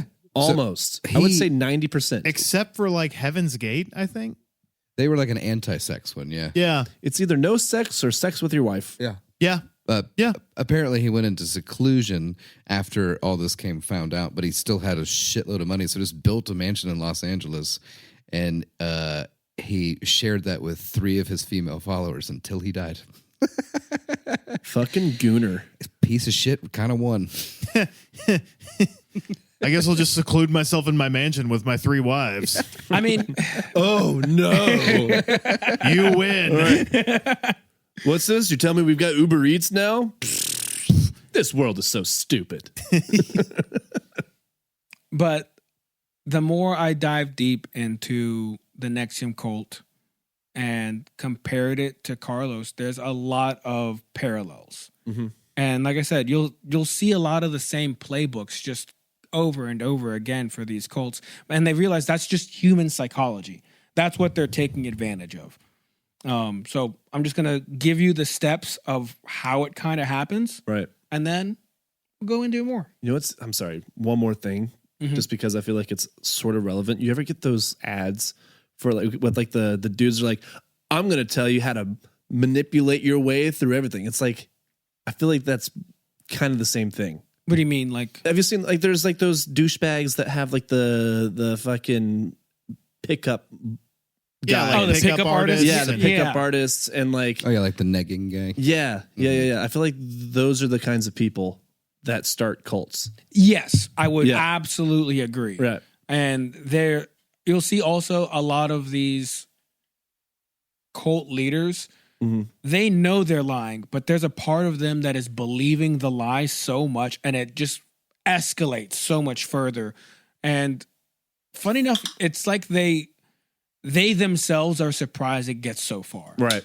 Because I feel as though 9 times out of 10, they kind of just started off and then like, Yeah. well, this is working out. I feel like a lot of times they kind of just start saying things and then people start believing them. And then they're like, oh, let's see how far we can take it. And then next thing you know, you got a compound with 3 wives. yeah.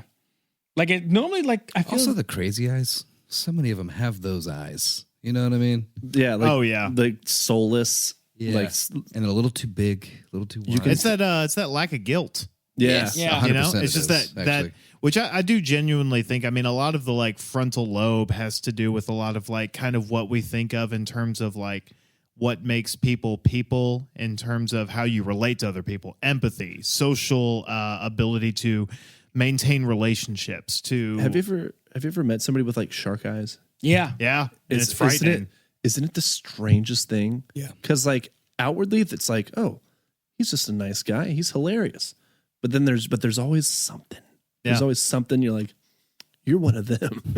But they have that You're not ability of this world. to you know? remove themselves from the idea of like guilt and consequences for other people, to where it's like you can confront them with like the harm you've caused to people, whether it's like dumping waste in a small, mostly like people of color town, like dumping toxic waste in there. And it's like, well, look at all these lives you've shattered. And there's, man, I'm making money, you know, or, you know, fucking Andrew Tate, you know, like fucking radicalizing young men into like being like, you know, fucking wannabe Elliot Rodgers, you know, and the next thing you know, they're just, and he's like, I don't give a shit. I'm making money. You know, Right. it's people like that. I mean, Americans are uniquely predisposed, I think, to following cults because we have cults of personality in our politicians and our salesmen and our bands and our celebrities. Is that you're constantly pitched the idea that this person can represent something so much more than just a diet or an exercise regime or a way of living, and that they have all the answers.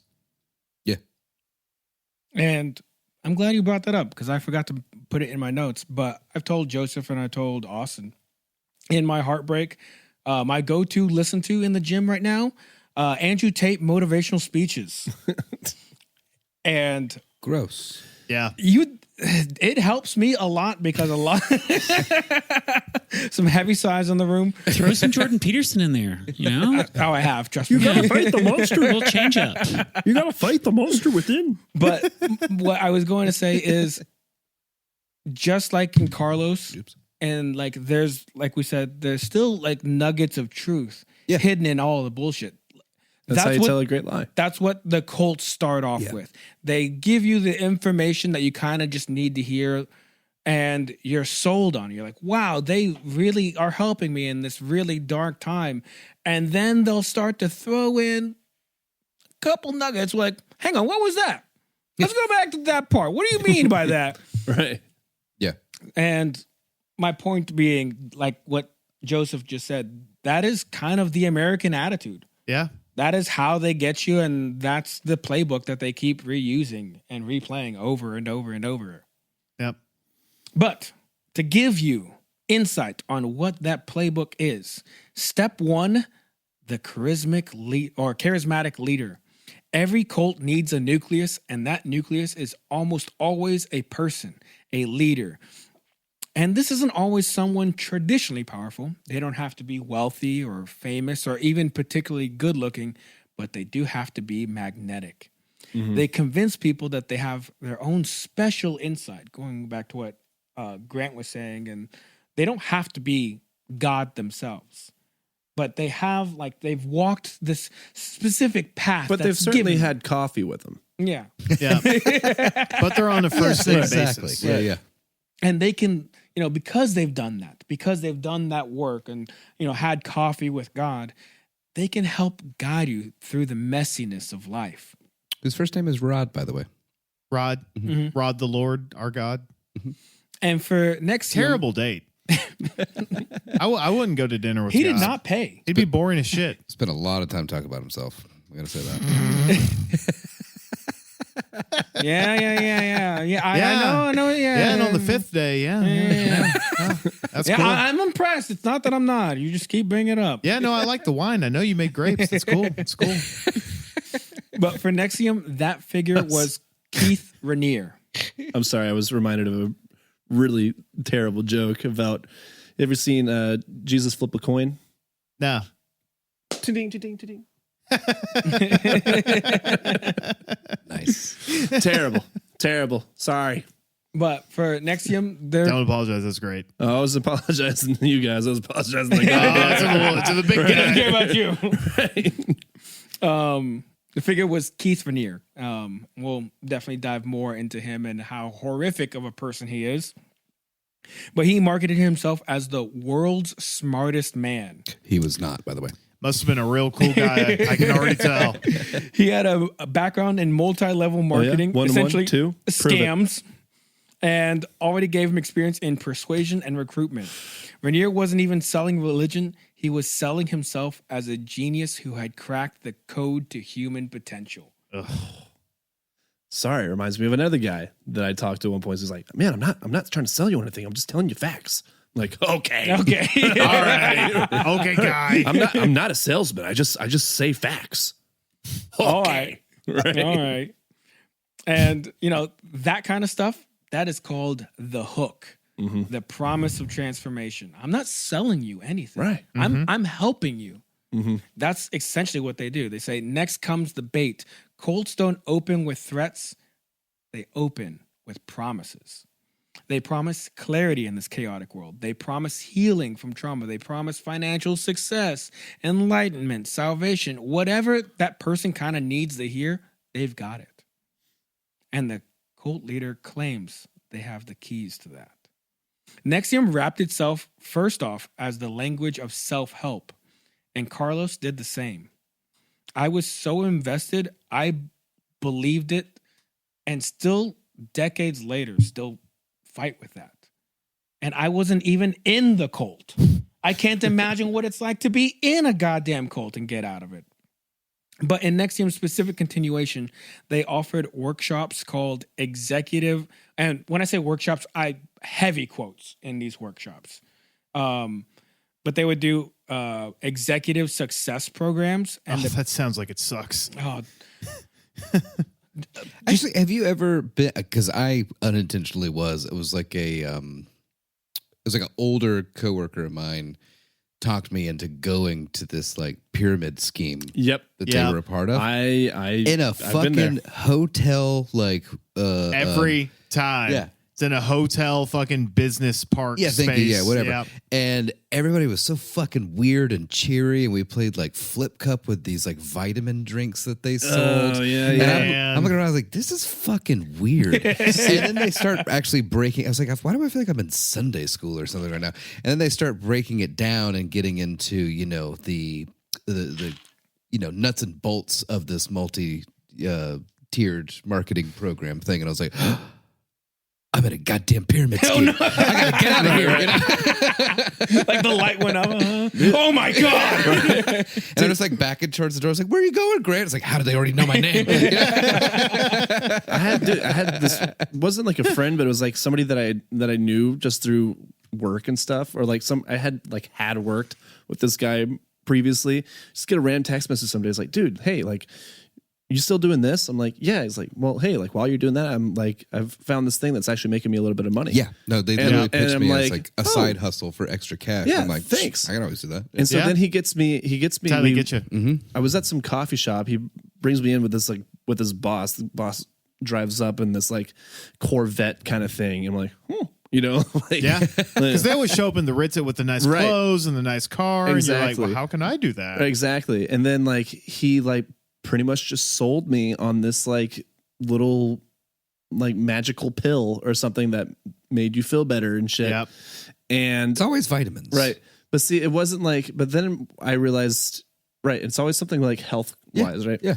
And then I realized that he wasn't talking to me about helping people. He was talking to me about how do I get friends involved to help me sell this stuff as well. Yeah. And I'm like, hold on, like I could just sell my friends this product. He's like, no. We need them to like sell it as well, because that's how you make money. And then I'm like, explain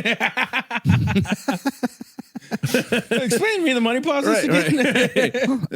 So I don't make money selling this thing? Like, what's going on here? Exactly. This makes a triangle. Right. Oh my god, it's a pyramid. Right. What was it? I think it was It's Always Sunny, where they were in a pyramid scheme, but it was like a reverse pyramid where they were like, it was like, it's not a pyramid scheme because see, here's me, and it's like, you know, angled, and it's like, see, and then here's everything up top, and then they just took it and turned it upside down. She's like, God damn it, I'm in a pyramid scheme. Well, and the thing I wanted to mention as well, I distinctly remember, like, as soon as like he was like all buddy, like, hey man, this is gonna be so cool, up until the point where I wanted to pull out, and then it was like, I can't believe you did this. Like it was like that shame, immediately shame, like you betrayed them, right? And then that's when he dropped the line, I'm not a salesman. I say facts.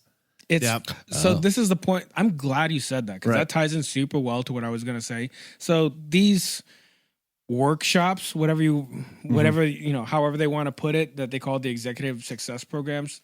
The programs are like super big, but a lot of it relied on basically, let's say if it was me and Joseph coming to me, and I would make him tell me like one of his deepest, darkest secrets. And like I said, they try to couch. I'm a brony. They try to couch these things in like, we have to take accountability We of can your help you actions. with that. And so at first you're like, oh, that is true. I should be taking accountability of my actions. And I need an accountability buddy sometimes. I need somebody to hold me accountable. Well, they would be like let's say he's talking about a horrific trauma. Let's say like, you know, his dad beating him, and they flip it to the point of just like, you should take accountability that you were even in that situation. Yeah. You were in a situation where obviously you had no power, but it's your fault. My dad wouldn't have hit me if I hadn't made him hit me. So they break people down more and more by doing these programs, by getting to open up about something that is so horrific. It's like reverse therapy. Yes. Yeah, kind of. No, that's exactly what it is. That's Yeah. exactly how they break down people slowly but surely, of like, hey, what's that trauma? Like, you're showing them the trauma, and then they can exploit it from you more and more. And it's hearing the people talk about it. It's really rough. It's rough. Like, even them just thinking about it, they almost always do the same thing where they're like 1,000-yard stare and like, and then I did this, and like you can tell like they're just reliving it here and just having so much trouble reconciling that even happened in the first place. Step 3. I got a feeling this is going to be a wild ride. Yeah. I'm excited, but I'm also disgusted and interested, and I'm ready for it. Oh, this is like really light and fun. What are you talking about? Yeah. This is the light and fun part. This is the last part.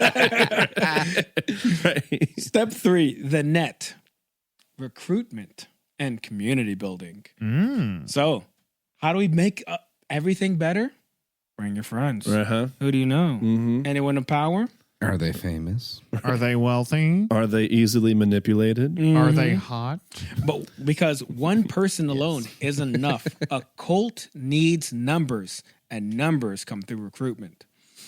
Here's where community becomes a powerful tool. New members are showered with love, attention, validation, love bombing, essentially. And, they try to give them the sense of family, of safety. And then it comes with the subtle pressure, kind of like what that guy did. Like, you got to bring in your friends, bring in your family. Don't you want them to be successful like us? Don't you want them to be happy like you could be? And NXIVM was really effective of doing that. NXIVM, we'll get into it more and more, but NXIVM was internationally powerful. Yeah. Damn. They were killing it in the United States and in Mexico. And I think they went otherwhere, but like they hit pay dirt in the United A States. decent amount in and Canada Mexico. too, because Yeah. they were like based in Albany for a while. Yeah, that is So true. Canada was, But Wild. through very great, horrific, manipulative tactics, they recruited actors, actresses, heiresses, professionals, people with influence. Specifically, Allison Mack, who was an actress from Smallville. She eventually becomes one of the most key players in this situation. you would immediately recognize her. She's so hot. She's so Don't attractive. make me sad. But You guys looking it up? Yep. Yeah. Okay, cool. Allison Mack personally recruited women into the circle. Oh, she's so hot. And what sucks You is, stupid. especially in people that She's still are in searching prison, for right? fame, in power, for money, one of their key roles is to get these great actresses. And then like that actress is able to get other actresses. Like, hey, I was able to explode my career through NXIVM. And that's exactly what they did. Yeah, taking the Scientology approach. Recently released in July 2023. Okay, cool. Served 2 And- years. I mean, not really, but Like you said, that's exactly a playbook pulled from Scientology. It's like, how do you become more powerful? Get the elites in here. Get Will Smith in here. Get Tom Cruise in here. You know Beck's a Scientologist? Really? yeah, big one. He was born in it. Beck? Yeah. His family was Scientologists and he was raised in it. Ew. God. I know. Isn't that Wow. crazy? Still is too. Yeah. Weird. Ew. I know. I don't care. I like his music too much. I do like me some Beck every so often. I'm not a Beck guy. I'm not a big Beck fan. Yeah. He is a great producer, though. Oh, yeah. I will give him Yeah. mad credit points. He's in the same like Kanye level in my head for his ear and ability for music production. I don't know. Like, I'm a big freedom of religion kind of guy, but if I was to ever find out that who I'm working for or with was like a Scientologist, I'd be like, nah. Yeah, because it's a scam. Exactly. It's a cult. That's literally like it's. Europe has way more stricter rules and laws and regulations on what can be considered a Religion. religion. Yeah. Scientology is not a religion by European standards. Good. Funny enough, I think Mormonism is also in that same vein. I mean, Also good. virtually all religions are cults. Honestly, what separates a religion from a cult is the level of power it has and the level of, and essentially how long it's been around. Time how and size. normalized it is. Yeah. Step 4, the bind. Once people are invested financially, emotionally, or socially, the leader begins tightening the screws. So once they get big enough, essentially, like once they have people really locked in and have They got the dirt on you. they got the dirt. Well, you'll see it normally like once they get like 12 solid followers. Hang on, no, that sounds bad. What's a small 10? Let's go How many 10. solid followers do we have? Send us your shit. Don't email trash village. How many Patreon members we got? Right. So it's like once they have like I would say 10 of like basically their left hand men essentially, and then have 100 people below the that inner circle essentially. The inner circle starts forming. That's the top of the pyramid. Once that starts coming in, that's when the screws start tightening up. That's when they can start creating deeper and deeper rules. And then what happens is you'll very much like a pyramid scheme. By the time it dwindles down to the first people, all animals are equal, but some are more equal than others. yeah, it's like, oh, well, no, you'll love us. Everything's great. And then the higher up you climb, the more disgusting and vile it gets. That's like having a caste system in your cult almost, because you have like the top person, you have the trustees, you have the people like the right-hand man or woman or whoever. You have the goons that do everything for them, the enforcers, and then you have everyone who kicks up to the top. Yeah. The and cattle, so that's the sheep. That's how it works. Like at the very bottom, once you start getting in closer, they start implementing isolation. So now you have to start cutting ties with people that aren't in the cult because you want to move up, right? Why wouldn't you? Dude, I learned as far as that's concerned, in Albany when he started like buying up a whole bunch of buildings and had like people in his cult like working at these places. So it was basically this small town that was run by it. Kind of like Wild Wild West that the Will Smith movie? No, sorry.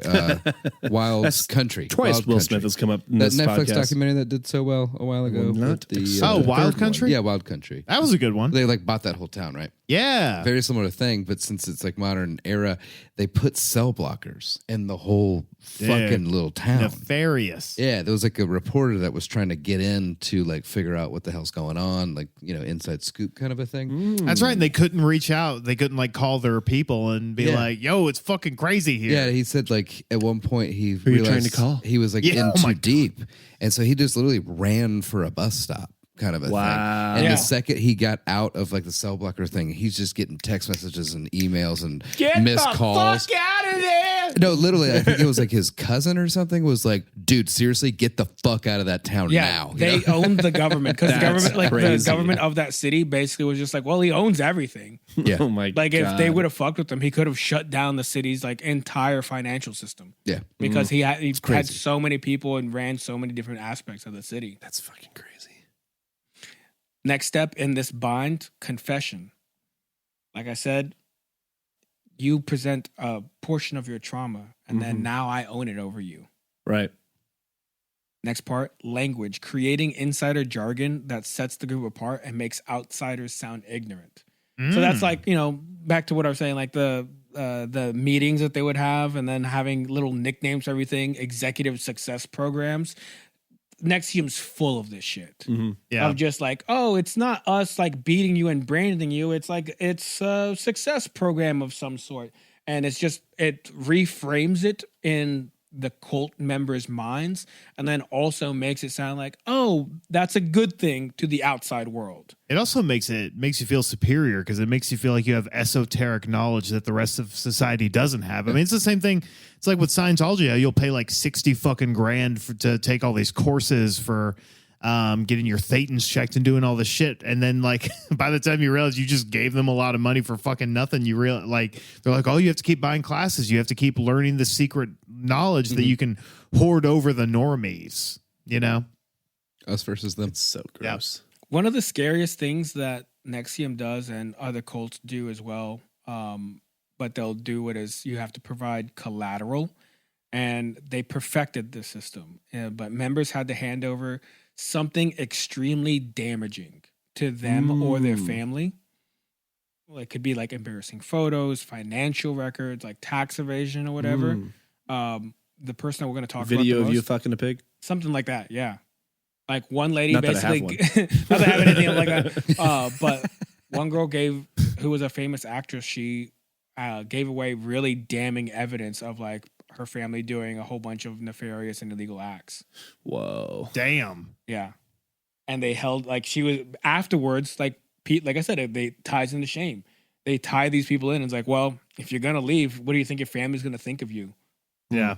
Like, You gave up your family to be here. Do you think they'll help you if you try to leave us?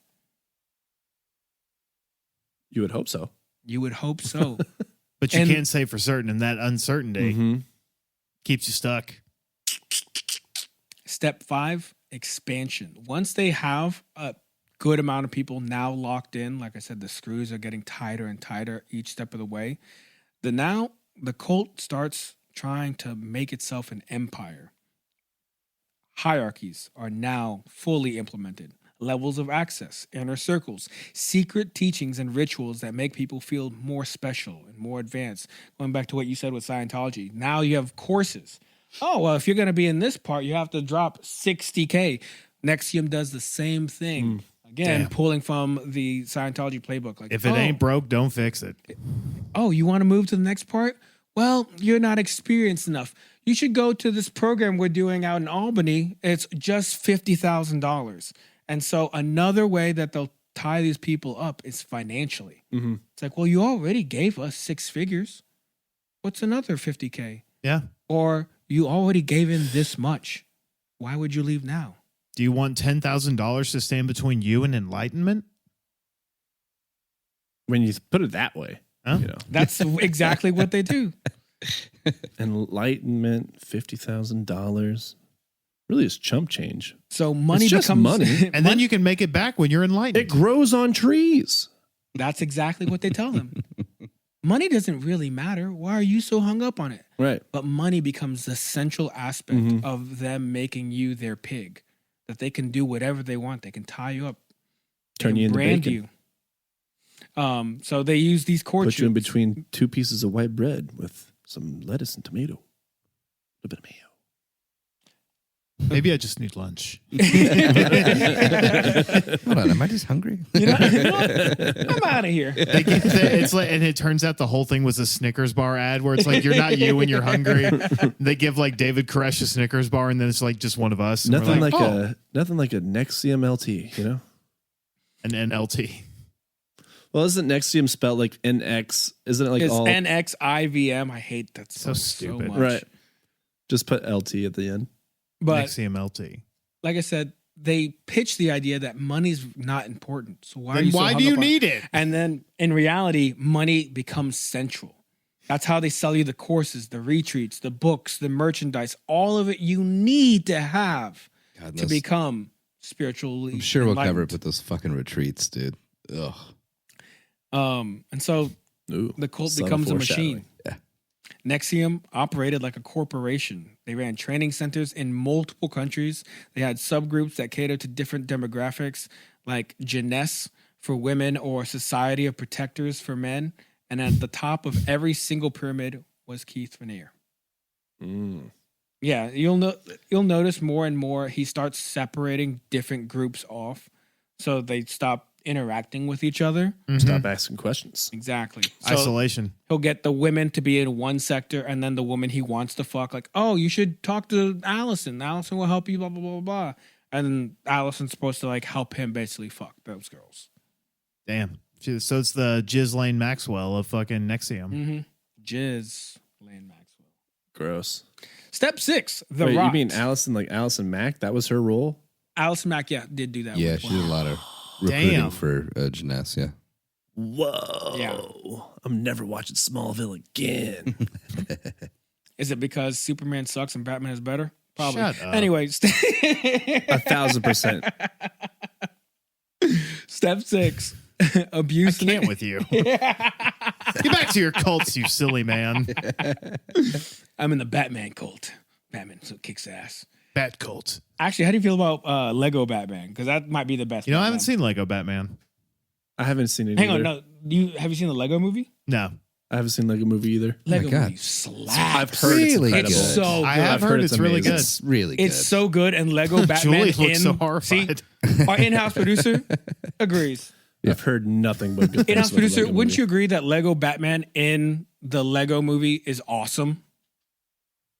Will Arnett is the best Batman. Agreed. Who's Will Arnett? The guy The that voice voices actor. Batman. Arrested Development. Moving on. Job. Oh, yes. Yeah. BoJack Yes. Yeah, BoJack Horseman. Yeah. Lots of stuff, actually. The douchey very good boyfriend in career. Hot Rod. Yeah. Oh, yeah. Sullivan. Babe, wait, babe.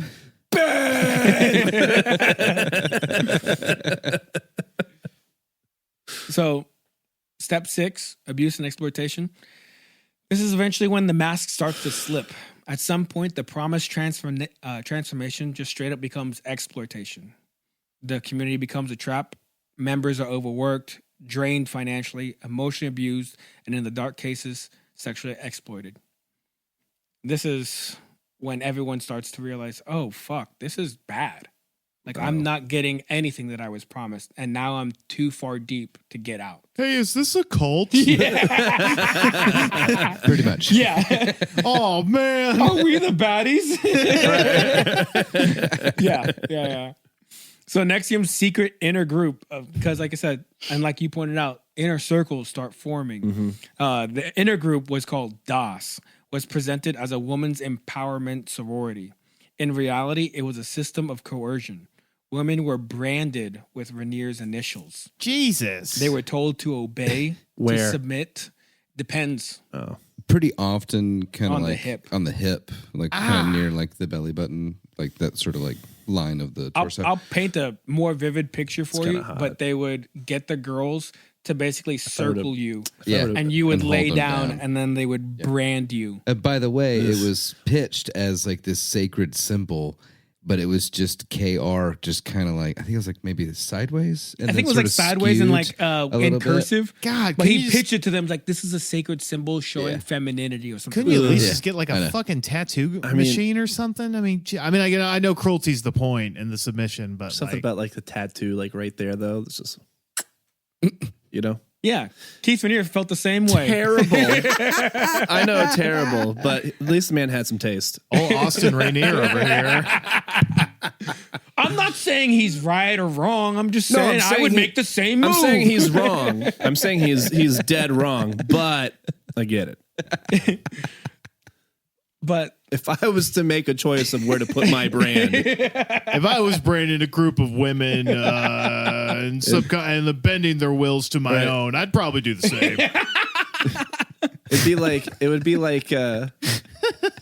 be like back right butt cheek, kind of like more towards the hip, you know? Well, we know where Austin's cult is oh going. my God. Who wants to join? Don't email trashfilm@gmail.com. Austin and his simians. I'm done with this world anyway. I'm just gonna go live on a farm somewhere. Yeah, it's for your cult. We know. Exactly. We're picking up on it. Right. But my point being, when they're doing the branding, when it There's gets Kool-Aid. when it gets to this level, this is the point of no return. Grape. Grape Flavor-Aid. Flavor Aid. It's not even Kool-Aid. It's I think it was Flavor-Aid. It was I think it was Flavor-Aid, Flavor Aid, yeah. Right? I didn't even realize. I thought it was just Kool-Aid anyway. But this is where they take the devotion and turn it into damage. Again, going back into you can't escape anymore. And let me seal that fate for you.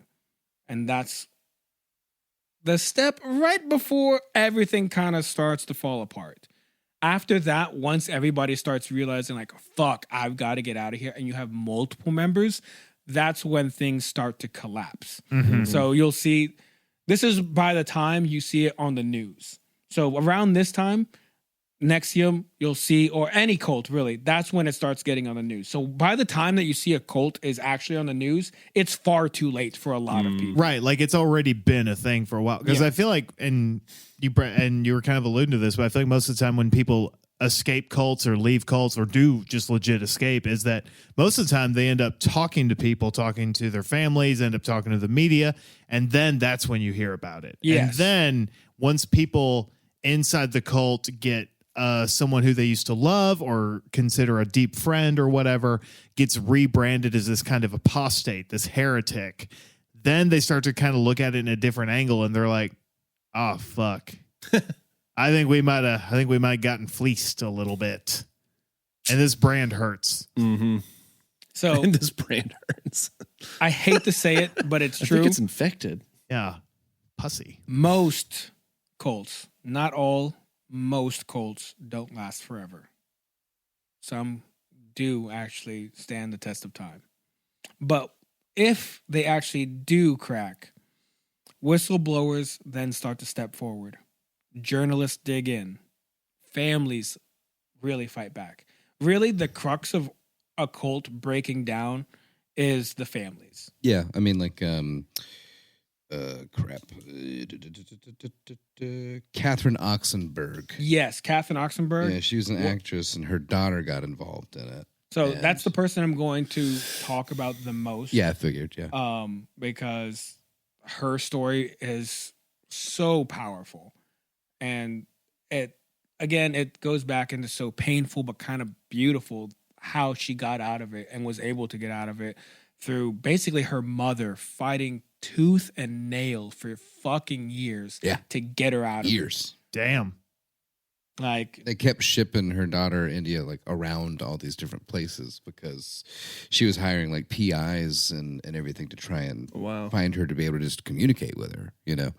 And yeah, there was stories of apparently at one point she was in New York and they were like just a couple of blocks away from each other and didn't know, you know. Damn. Yeah, it's pretty sad. it's really fucking like at one point they start piecing together that her mom's getting closer to getting her out, so they start shipping her around. Yeah. But then they start breaking into India's mind, like, you can't talk to your mom anymore. She doesn't love you. She wants you out of this because she hates you. She's jealous of you. Yeah. And like that's how they feed information to these people and keep people stuck in. And again, it goes back to NXIVM really got so much flack and fell apart because of India's mom. Damn. And Good for her. For a lot of cults, it takes that or the government Yeah. coming in. For Waco, that was more like the government, like, what are you guys doing with all these guns? Don't They worry were- about it. Shoot at him. Nothing. So whistleblowers stepping forward, journalists digging in, families fighting back, and or the law. If you can get all four of those things, that's how you can really break a cult. But normally, it's either the families or the government that takes place. For NXIVM, like I said, the collapse really began when former members went public because no one believed India's mom at first. A lot of people didn't believe that NXIVM was a cult for a long time. And the people that did try to step forward, they tried to sue, they threatened them, Yeah. they tried to kill them. And it only testifies to how strong the human spirit can be. Yeah. That is one of the more beautiful parts about hearing India's story and her mom's story. Of no matter how painful it is to hear your daughter say that she never wants to speak to you and still waking up the next day and be like, I'm willing to fight tooth and nail for you. But by 2018, luckily the families were able to get the FBI involved. And in 2019, Keith Raniere was convicted of racketeering, sex trafficking, and other crimes. The empire crumbled, but by then, countless lives were already scarred. So, closing reflection. Pattern is leader with charisma, a promise of transformation, a growing community, control mechanisms, expansion, abuse, that's when it all starts going down, Big one. collapse. And it's a cycle that repeats across history.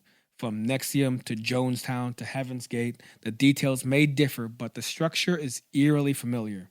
And that's why it's worth studying, because the next time someone promises you all the answers, the next time a group feels a little too good to be true, you'll know the signs. So in part 2, we'll dive deeper into NXIVM itself, the personalities, the programs, and how people who thought they were joining a self-improvement workshop ended up in one of the darkest cult stories of our time. Woo! Damn. What an amazing part 1. That was fantastic. I'm excited, Yeah. y'all. Yeah. Very good. Thank you. That's called a cliffhanger, y'all.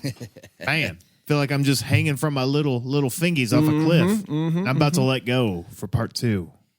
So, if you want to know more about cults, or if you have any really good cult experiences, Ooh, yes, please. Oh my gosh, I would love to hear about it. please email us at don'temailtrashroll@gmail.com.